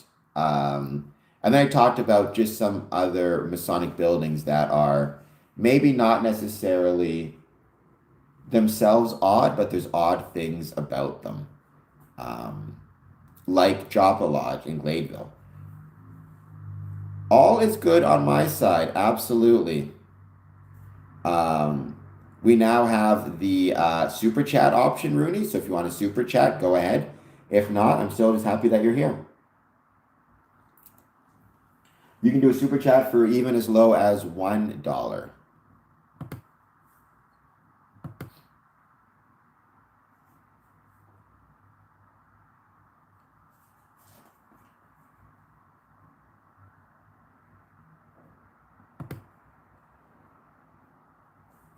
And if anyone wants to answer the question, what is the oddest place you heard a degree being performed?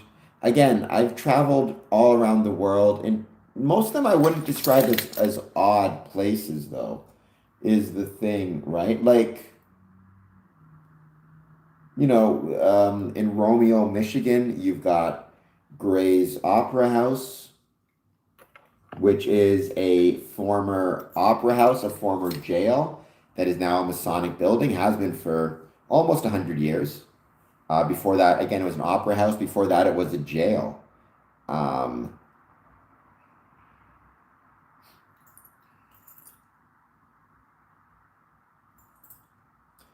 Somebody mentioned Grand Lodge of Texas. Um, you got over here this pin from the Grand Lodge of Texas. I've got a couple from Texas, in fairness. I've been lucky enough to be able to visit a lot of lodges in Texas. Convinced you of what, Oriolano? Convinced you that Freemasons are okay, convince you to approach a Freemason, convince you to super chat, whatever I convinced you of, I hope it's something positive. Is it true that Cleopatra was a Mason? No, Cleopatra would not have been a Mason. There were no Masons, at least no Freemasons in ancient Rome or ancient Egypt. There were stonemasons, obviously people who built things and shaped things with stone, but that's not the same as what I'm referring to. You got to go a couple thousand years or so, about 1500 years in the future to find Freemasonry after Cleopatra. Which was the best American leader? I mean, of all time? Of all time, George Washington, probably. Either George Washington or maybe LBJ. I'm assuming you mean leader, you mean politically, right? If you want to say non-political leaders, many troops, sergeants and generals in different wars. I mean, Abraham Lincoln would have to be up there as well. So yeah, there's a few different ones that you could pick. Um,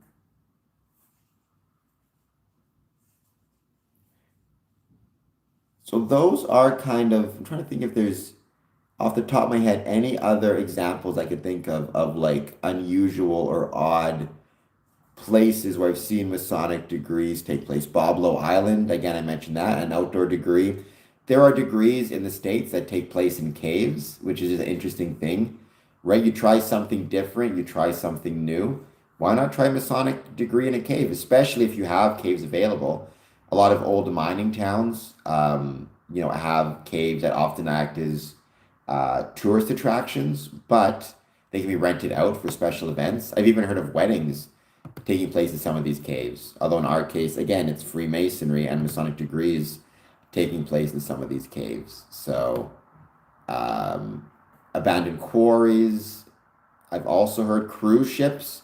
I'm not necessarily degrees, but I know meetings took place on cruise ships. Let me know if you guys have any thoughts. If you've heard of any odd um,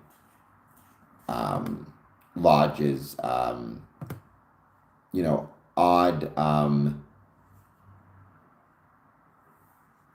locations of Masonic meetings.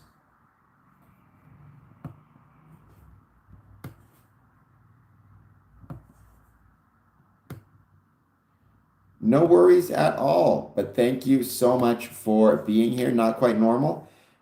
I'm gonna give it a few more minutes, and then, like I said, I'm gonna switch the stream. So I'm gonna end this stream probably in an hour or so. I'm just gonna wait to see if anybody else has any more questions they want to answer.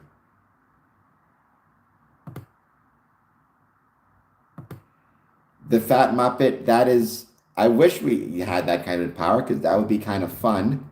However, we do not. So I'm very, very sorry to tell you, but we do not have that power.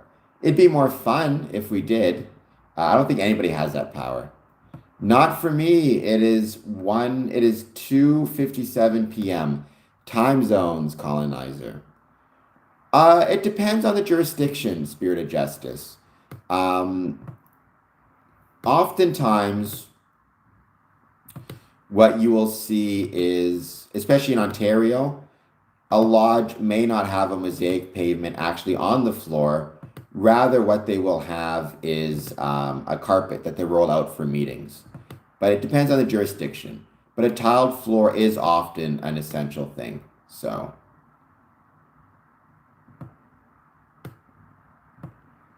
well, you're definitely not worthless. I don't believe anybody's worthless. But if you are struggling or feeling like maybe you're having challenges, then perhaps use that not to beat yourself up, which I don't think is helpful, but use that to motivate you to maybe look for a job or whatever it might be that'll make you feel better. Um,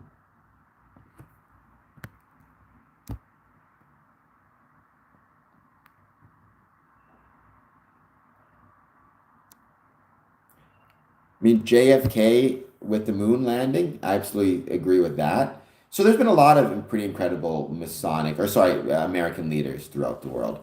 I'm just curious if anyone else is going to jump on and let me know what their thoughts are in terms of oddest places they've ever heard of a Masonic degree. OK Corral, that's another one, which I forgot. Every year, these lodges in Arizona hold a degree at the OK Corral. It's outdoors. They have like dinner. They have the event. They have, from what I understand, some kind of in reenactment of it, of the shootout at the OK Corral. So that's another one. And I should also mention there are Masonic lodges that meet in retirement homes, which and do degrees in there as well. So oddest places that I've ever heard of Masonic degrees taking place. Number one, I'd say concentration camp. Number two, a barn during a storm. Number three, I would say the moon. Wasn't a degree, but the moon. Um, Number four, the OK Corral. Number five, outdoors in a park or in a cave.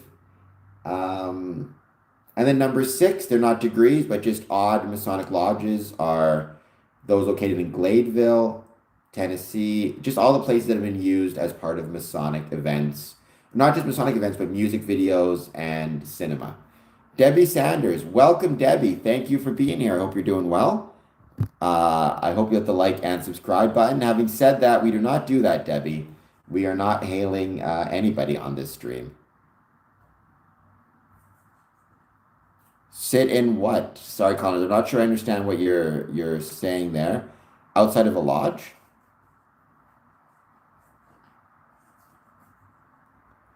But Debbie, if you want to let me know how you're doing and answer the question, please, by all means. Um,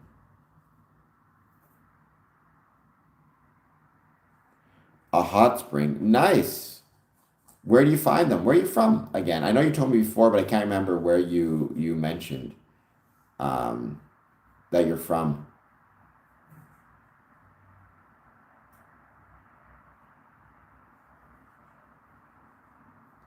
Well, I'm glad it's warmer. I've never seen National Treasure 2, so I can't say. National Treasure 1, the original, was not. So here's what I always say about National Treasure, the first one, anyways. None of it happened. It's all true. What I mean by that is none of the actual facts. There is no hidden treasure of the Templars that the Freemasons know the secret of where it's located and all the intrigue and all the this and all of that and all the secret messages, right? There is none of that within a Masonic or within Freemasonry. People need to understand that. However, I do think National Treasure, the original, properly captured the feeling of what it means to be a Freemason, what we're trying to do, how we're trying to make the world a better place. It's because the cop was a Freemason, he had the ring. Um, it's this understanding that Freemasonry, there's something special about it, and I think National Treasure captured that feeling and that understanding of it, even though it was, I think, obviously all the details were quite silly.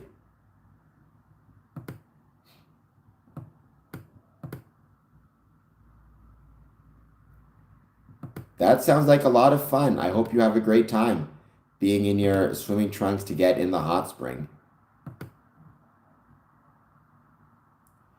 I'll take the cold over the heat. I think I'd be okay, colonizer.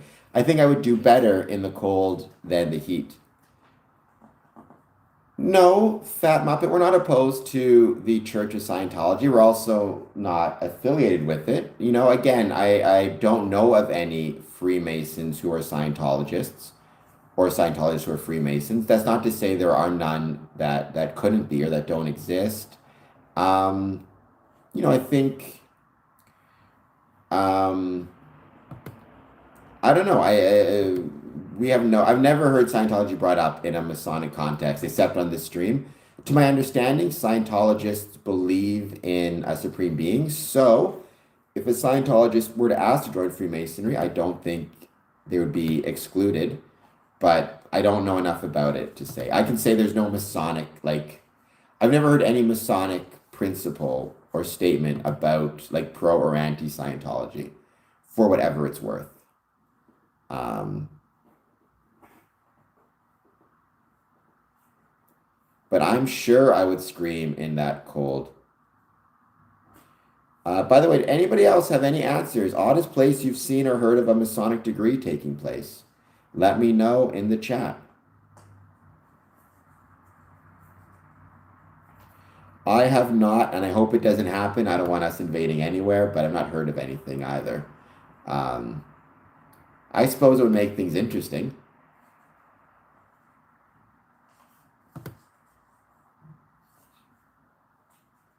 What's that old expression, right? May you live in interesting times?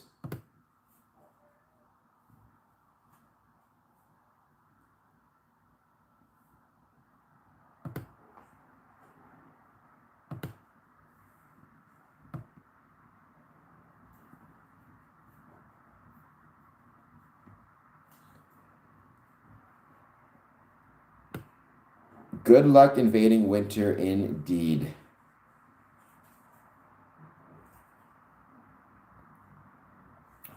I don't think that's going to happen, Deathstark. I don't think it's going to happen. What can happen, Deathstark, is you can do a super chat for just one whole dollar.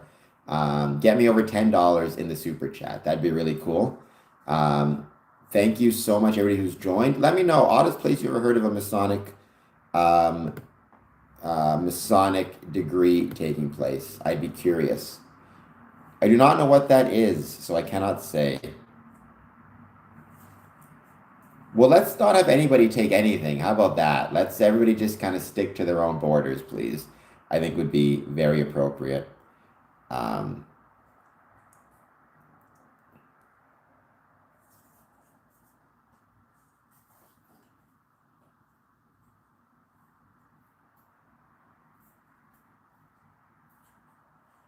there you go. Thank you, Deathstark. No worries. I appreciate you trying. Everyone should send a dollar to me, at least to get us over the $10 mark, would be much appreciated. Well, so I don't believe in kind of any God in that sense. I believe in a supreme being. However, certainly, I think that's Hindu faith, then, right? The Fat Muppets, certainly they'd be allowed to, someone who believed in Ganesh would be allowed to join. It would not be an issue.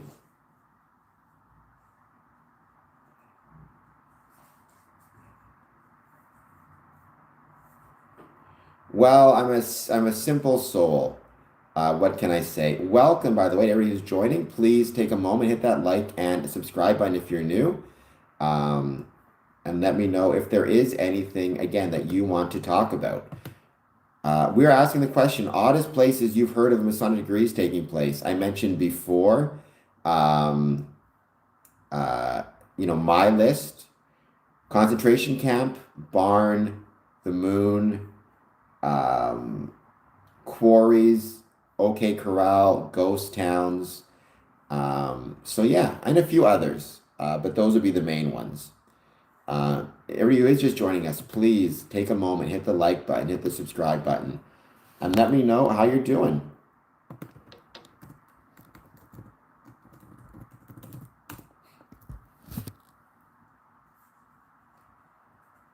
And we're going to go on to the second question in a few minutes, but I want to give this a chance for people to answer before we go on to the next question. I said before, last time on my stream, last month for 24-hour stream, I went through all of my documents, all of my Masonic items, Masonic keepsakes. I went through every one of these coins. They've had a few new ones since. I went through every one of these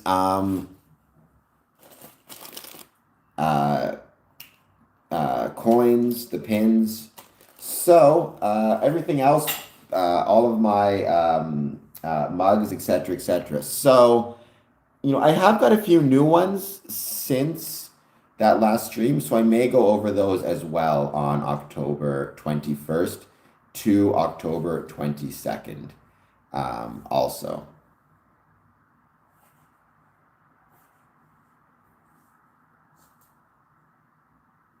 Okay, that's really cool. See, I did not know that, Fat Muppet. Is that part of the Hindu religion?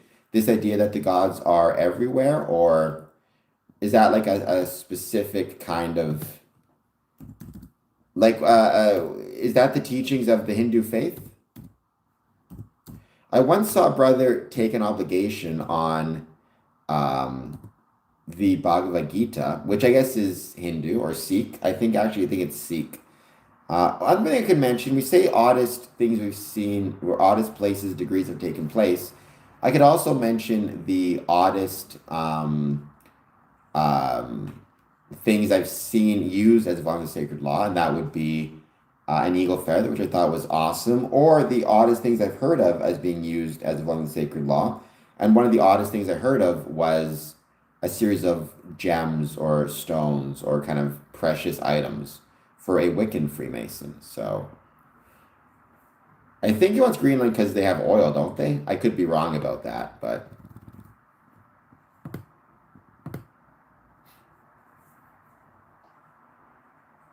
Bhagavad Gita is both Hindu and Sikh. Okay, so there you go, right? I've seen it for a Sikh brother, I believe.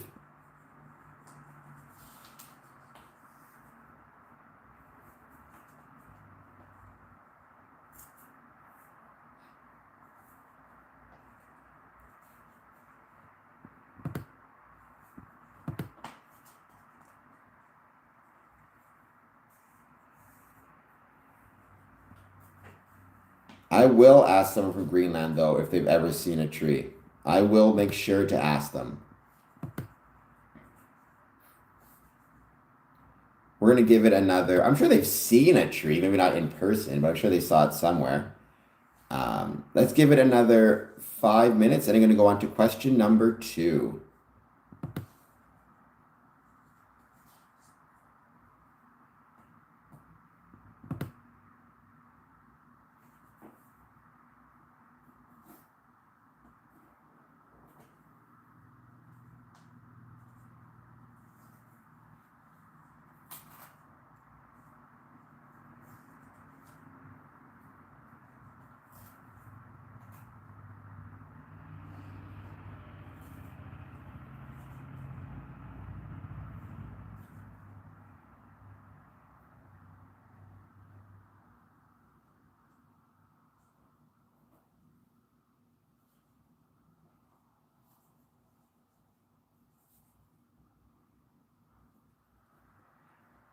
And let's give it a few more minutes. Oddest place you've seen a Masonic degree or heard of Masonic degree taking place.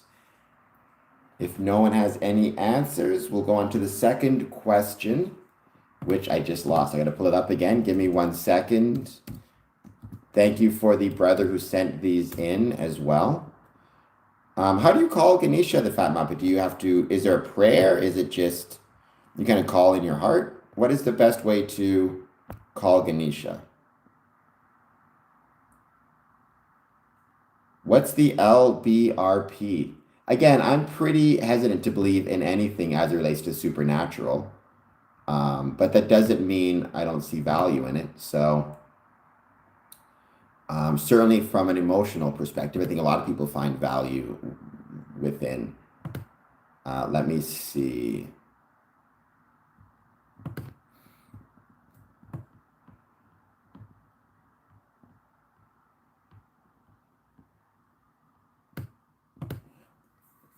I'm not going to use Essex County.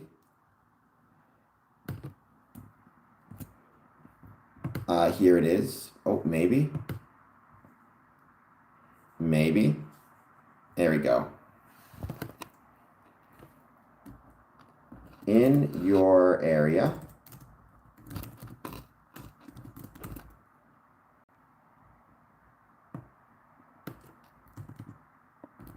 share a cool spot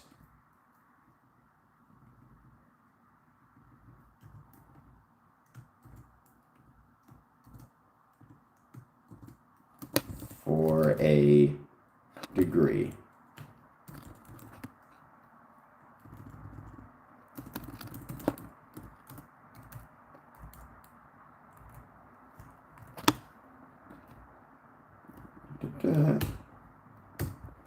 There we go. In your area, so wherever you're from, are there any spots that you think would be good for a Masonic degree or Masonic event? I can say here in Windsor, I think even having one at the Riverside would be interesting. It'd be really hard to tile.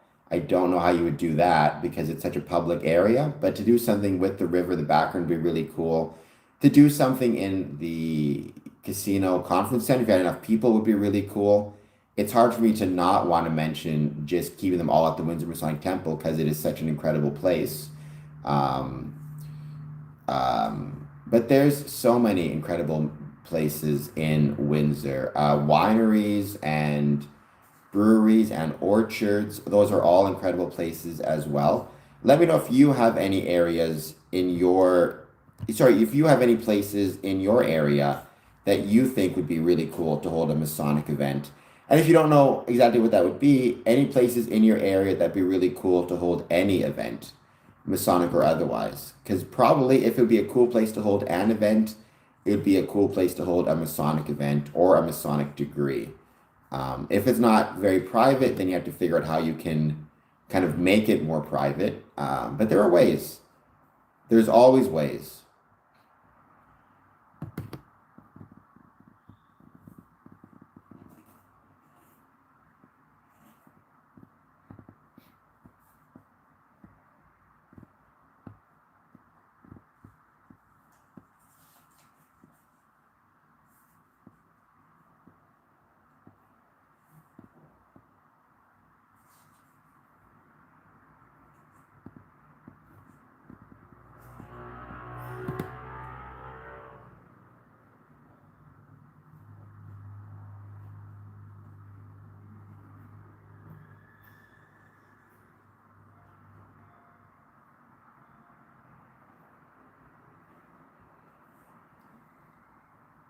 We can say his mantra. So anybody has any thoughts?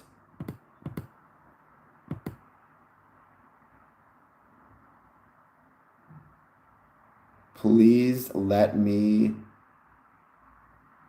know.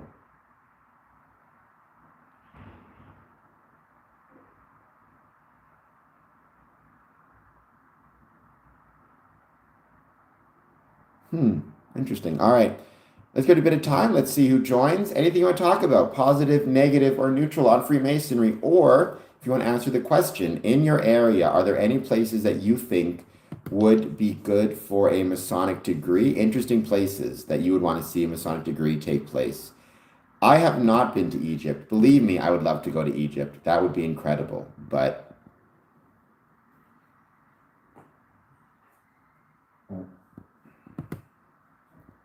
I would love to get your thoughts on, even on Egypt. Having a degree in Egypt would be pretty incredible, that's for sure.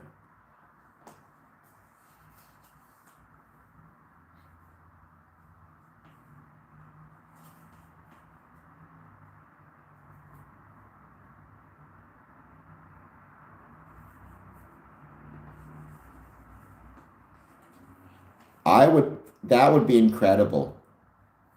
Obviously, Egyptian symbolism is a very important part of Freemasonry. I wonder if there's ever already been any Masonic events at the pyramids. I'm gonna look at that on Google. Masonic events taking place in Egyptian pyramids. Let's see.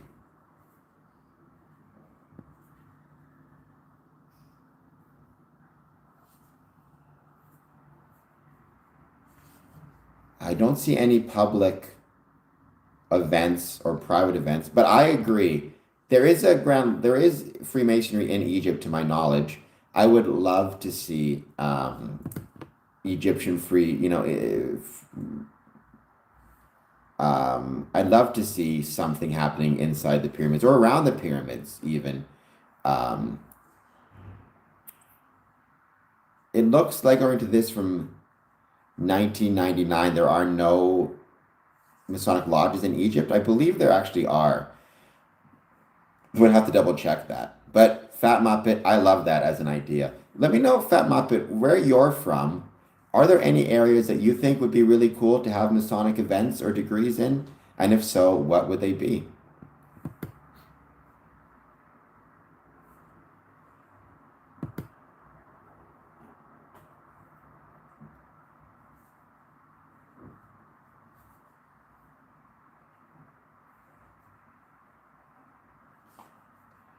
I agree. And actually, it's not as hard as people think it is to hold an event in a forest, a Masonic degree, or anything else. Obviously, you need to get dispensation, so you need to get permission to do it from your governing body, your governing Grand Lodge. But after that, basically, what you need to do is find a clearing in the forest. It doesn't have to be huge, but it has to be big enough to fit your membership, and then figure out the entrances and exits, like the footpaths into the clearing or the modes of easiest access. And then you set up two tilers. You set up one tiler at the end of the path and another tiler at the opening to the path. And you kind of just go from there. So it is possible, and I think those are actually really, really cool as well. Um, so yeah, I support that 100%.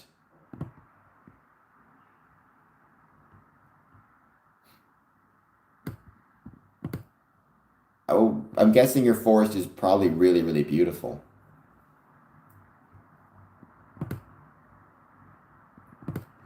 I think we should be doing more. I mean, the other danger, though, of obviously outdoor degrees in forests is that you're kind of at the mercy of the weather. And if it's crummy weather, you're kind of screwed. But Freemasons can get a little bit wet. What's the big deal, right? We'll be fine. We'll survive. We will survive.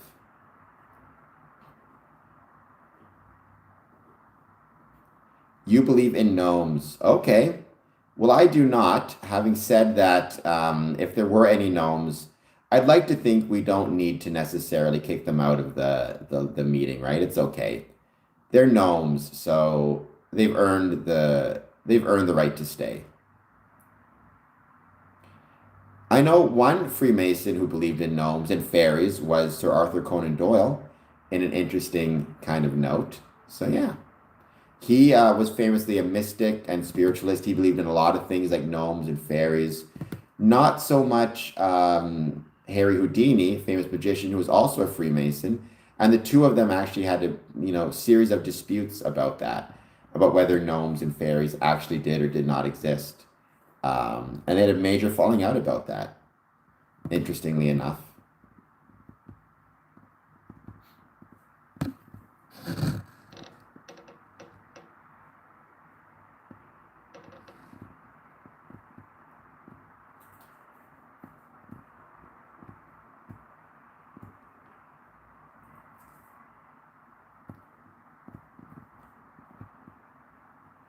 Yeah, I agree.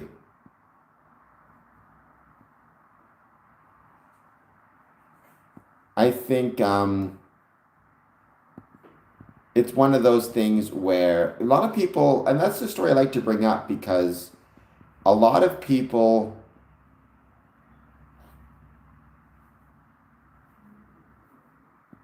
a lot of people have this idea that all Freemasons have the exact same ideas, exact same beliefs, get along perfectly with each other. There's never any disputes within Freemasonry, which, if you know anything about groups and how they operate, you'll know that's not the case. That's actually never going to be the case. Within any group and every group, there's going to be disputes and fights and things of that nature. That's just human nature. Having said that, the reason I had to bring up the dispute between Harry Houdini and Arthur Conan Doyle is just to tell people, hey, whatever you may think about Freemasonry, this is proof that we don't always get along. And there are disagreements within Freemasonry. It kind of fights back against that conspiracy theory that all Freemasons think exactly the same and are exactly the same, or have one governing body controlling everything. Um, what do I? That's an interesting question. I think if anything, I have the opposite problem. I tend to talk too much, as opposed to the opposite. So usually the problem isn't awkward silence. It's awkwardness caused by me not being quiet. But it's interesting. I try not to. Um, oh my gosh. I try my best not to think about that type of stuff, right? Like I'm just going to be the person I'm just always going to be the person I am, and hopefully that results in a positive vibe with others. But um, if it doesn't, then so be it. There's no rule that says everybody has to.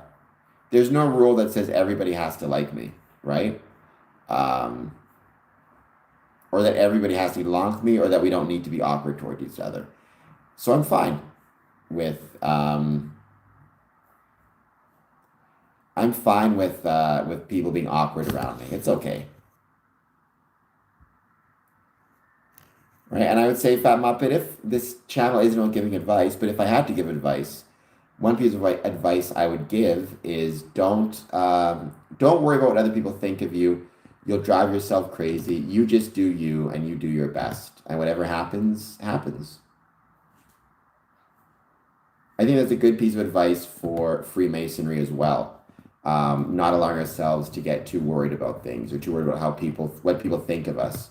We'll drive ourselves crazy if we do that. That's true. One of my favorite quotes is silence is the true language of God.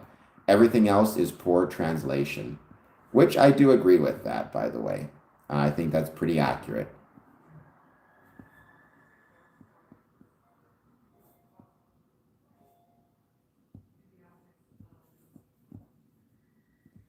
Right? But I always like that quote. Silence is the true language of God. All the rest is a poor translation. Rondo, in your area, in your neck of the woods, are there any places that you think would work well for a Masonic degree or a Masonic event? Let me know in the chat. And as always, thank you for being here. And if anybody wants to, I'm $1 away from getting over $10 on the super chat. It would be the first time I get over $10. So, somebody make it happen. Give me a buck. Or don't. Just I'm thankful that you're here.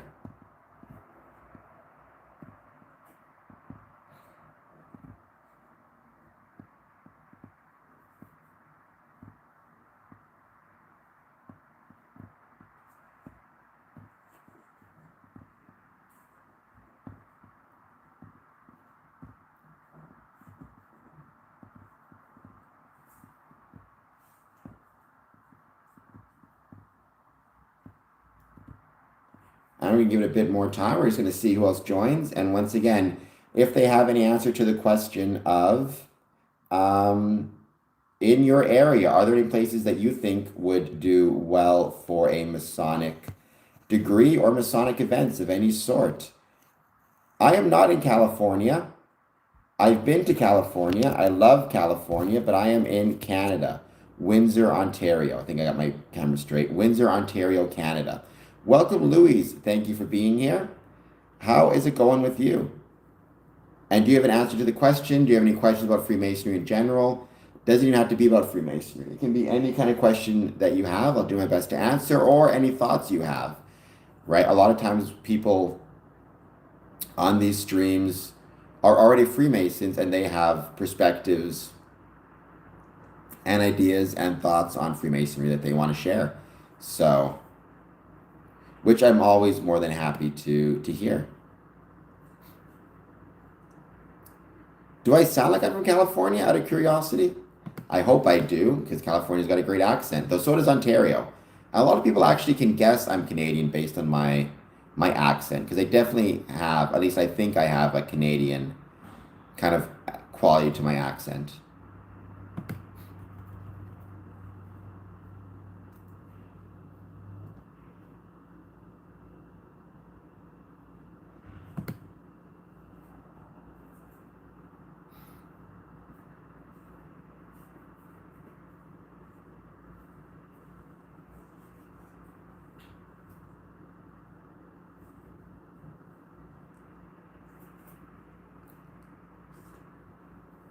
I'm not sure if the chat is lagging or I'm just missing out on some people.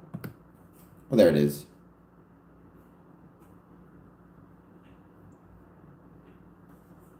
There's some truth to that, Lewis. Although, having said that, I talk all the time, so I probably know very little.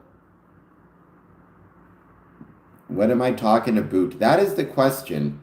That is absolutely the question. Thank you, Rondo, for pointing out my Aboot accent. And I'm glad that you are doing great. Any thoughts on my question that's in the pinned comments? Any places you would want to have a Masonic event or meeting take place?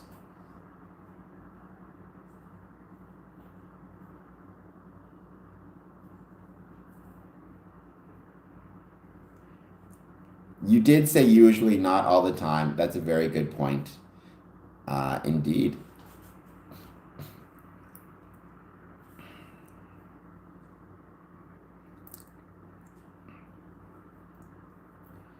No, I'm Canadian and I'm a simple creature as well and amused by simple things. So you're not alone in that one by any means.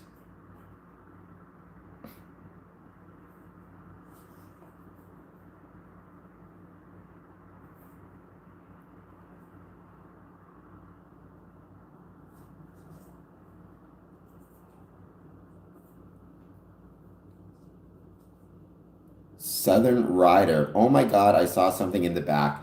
I'm not falling for that one, Southern Rider, even though it is a Halloween time of year. I'm not going to fall for that. Having said that, if you want, if you give me $1 super chat, I'll look behind me. How about that? Um, for $2, I'll do a whole 360. But Southern Rider, how's it going? I hope you're doing well. Let me know if you have any thoughts on the poll question. In your area, are there any places that you would want there to be a Masonic degree or event, or that you think would um, do well in the that you think would work well for Masonic degree or Masonic lodge meeting? Just your crazy neighbors in the south.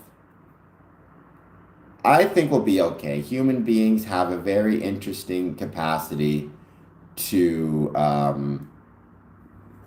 it's funny. Human beings seem like we're hell bent on getting as close as we can to not doing well and then pulling back at the last minute. What's the old expression? Uh, from Winston Churchill, who was himself a Freemason. You can always count on Americans to make the right decision after they've made every bad decision first. So I'm keeping my hope alive for that as well. That's an interesting way to put it, the Fat Muppet, because in some ways you're right, but there's a lot of kind of caveats that need to go into that. Because Freemasonry is not about political power, right? It's not a political organization. It shouldn't be concerned with political power per se. Having said that, it should be concerned with relevance. Um, Whether that relevance be political or otherwise, people need to care about what the Masons in a community have to say about things, not because Masons should get the final say, but rather because if Masons represent enough of the population, bring in enough revenue and enough economic success to a community, then they're going to be more relevant. That will both increase and grow the lodge and grow Freemasonry. So I don't think we should ever be concerned about political power because that's not what Freemasonry is about. We should be concerned about political relevance as well as economic relevance, social relevance, historical relevance. We should be relevant. Um, Rondo, there is an argument to be said that that is a successful approach to take. Um, what's the expression, right? Um, which I think is correct, is don't quit. God loves a stubborn heart. There's an argument that whether something is quote unquote the right or the wrong way to do something, if you do it long enough and you dedicate yourself enough to it, you'll probably find a level of success with it, right? I mean, if you're in a battle against what's the word? If you sometimes you just got to keep banging on the door till they get so sick of you they let you in, whether it's right or wrong.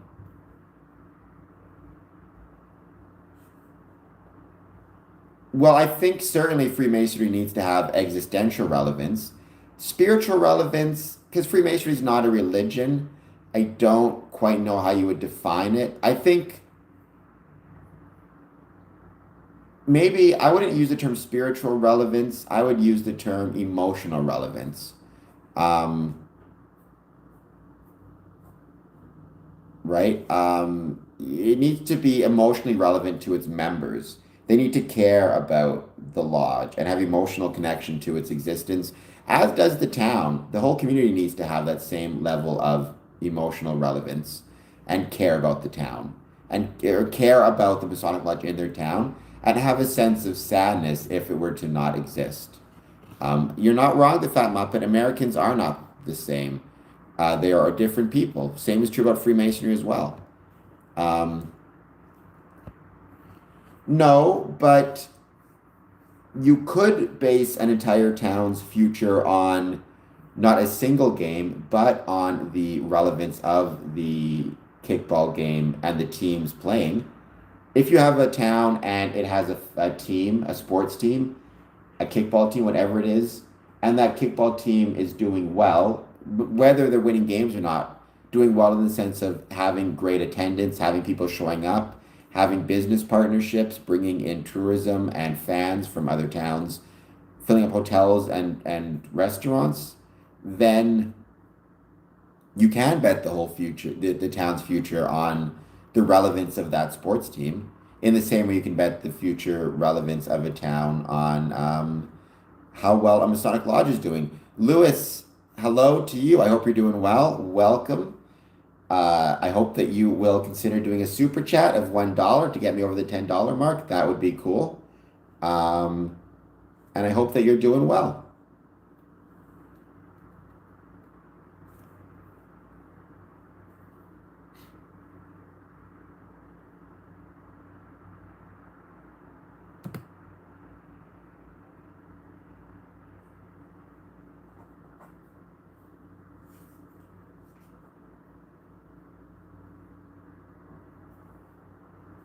Looks like we got a lag in the chat, perhaps.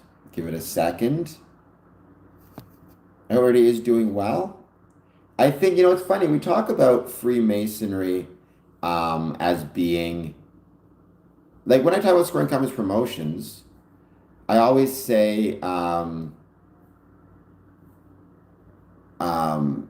purpose of scoring comments promotions is to promote the ways Freemasonry was and is relevant to the communities in which it's located, and that includes the economic relevance, the social relevance, the emotional relevance, existential relevance in some senses. So, yeah, relevance matters. Promoting that relevance is important. Um,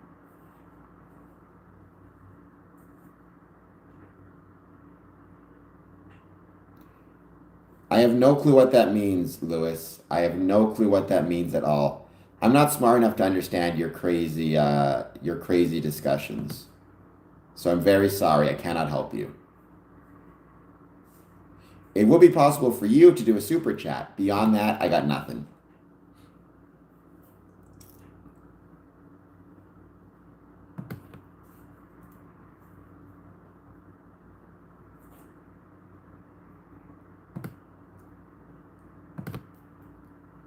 We're going to give this another few minutes. By the way, Lewis, if you have any thoughts, are there places in your area, in your town, in your community that you think would be good spots to hold Masonic meetings? If you, or Masonic degrees, special places. If you do, let me know. Give a shout out to some of those special locations. And thank you so much for being here.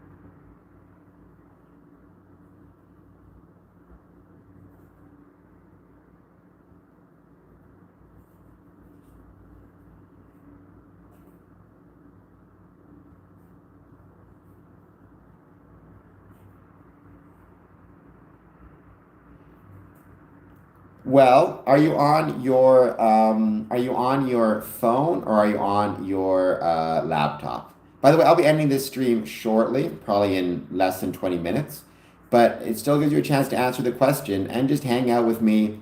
Let me know how you're doing, and as always, what do you want to talk about?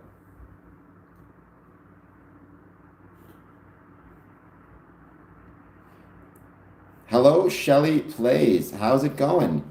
I hope you'll answer my question about areas that you think would do well for a Masonic event or anything else you want to talk about. Please let me know.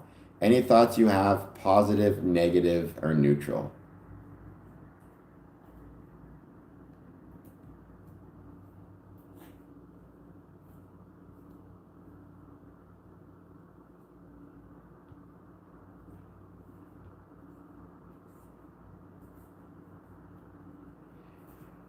I will click on that after, but because I got to do this right now, Rhonda. But what is that referring to? What is the YouTube clip to which you're referring there?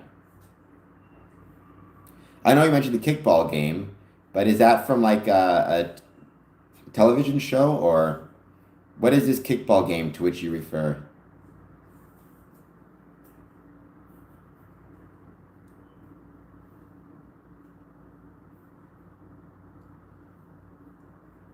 We're Americans quote. Okay. When I first heard that, it sounded to me a little bit like a Simpsons quote. Something from like the monorail episode, talking about like the whole town. Um, it'd be really fun to like, cool to check it out. But I will look it up for sure. The phrase, you wouldn't bet the whole town's future on a kickball game, it did sound to me very Simpsons-esque, like something from the monorail episode. Shelly Plays, how are you doing? Thank you for being here, by the way. It's from the show The Boondocks. I will check it out. Did they bet the whole town future on a kickball game, and were they successful?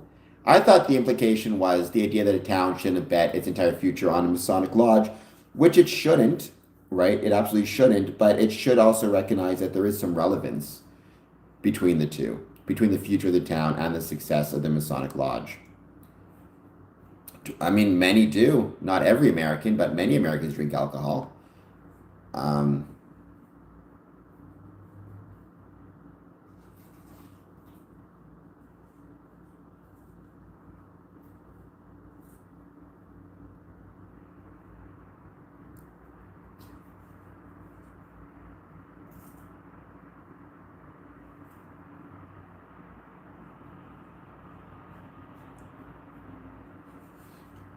there's cultural reasons, social reasons, economic reasons. Oh my gosh, what a question that is.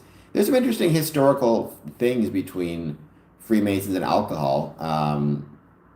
We actually in my lodge, we've done a couple of events involving alcohol. Like we did a beer, cheese, and wine tasting, and we did a whiskey tasting. And I visited breweries as part of Masonic events, so it's been fun.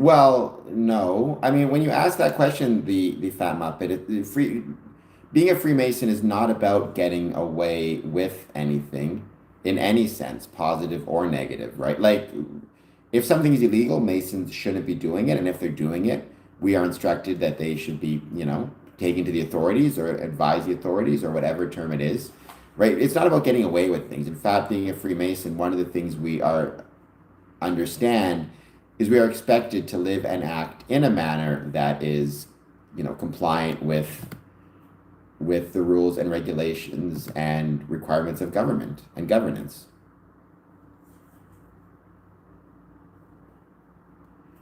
That is very true. Americans are not a monolith. Um, but they're still great people. I always say Canada is the greatest country in the world because we have the greatest neighbors in the world. And I still believe that to be the case.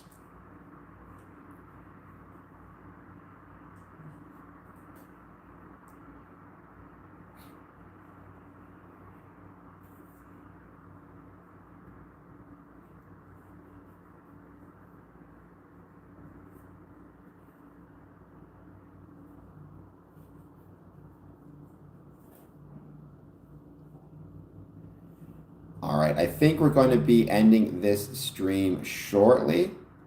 Again, I'll give it 5 more minutes. Just see if anyone else jumps in the stream quickly. See if Lewis figured out how to do the super chat stuff.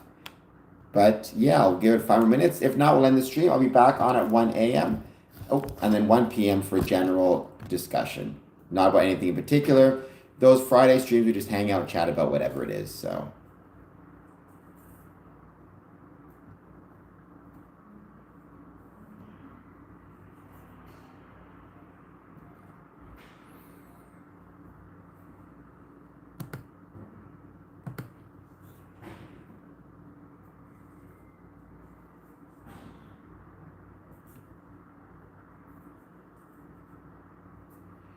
No worries, Lewis. But don't forget, I am going on stream at 1 a.m., so in about 12 hours or so. Thank you, Rondo. I always do.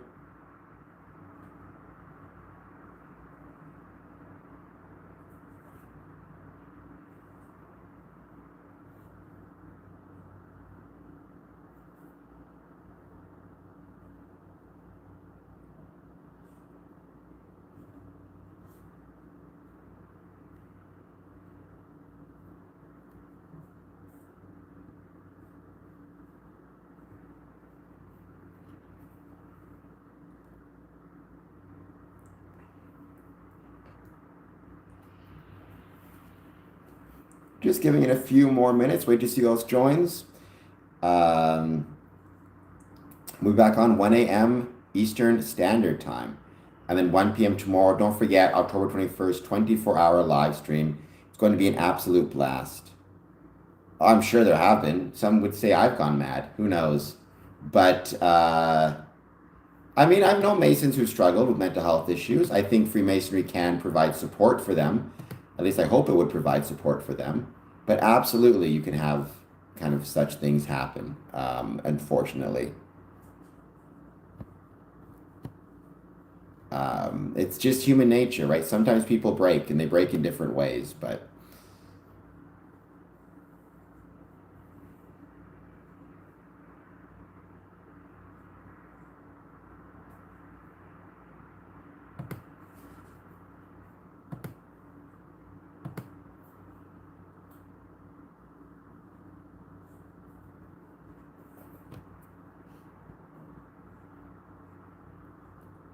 all right, let's call this stream. Thank you so much.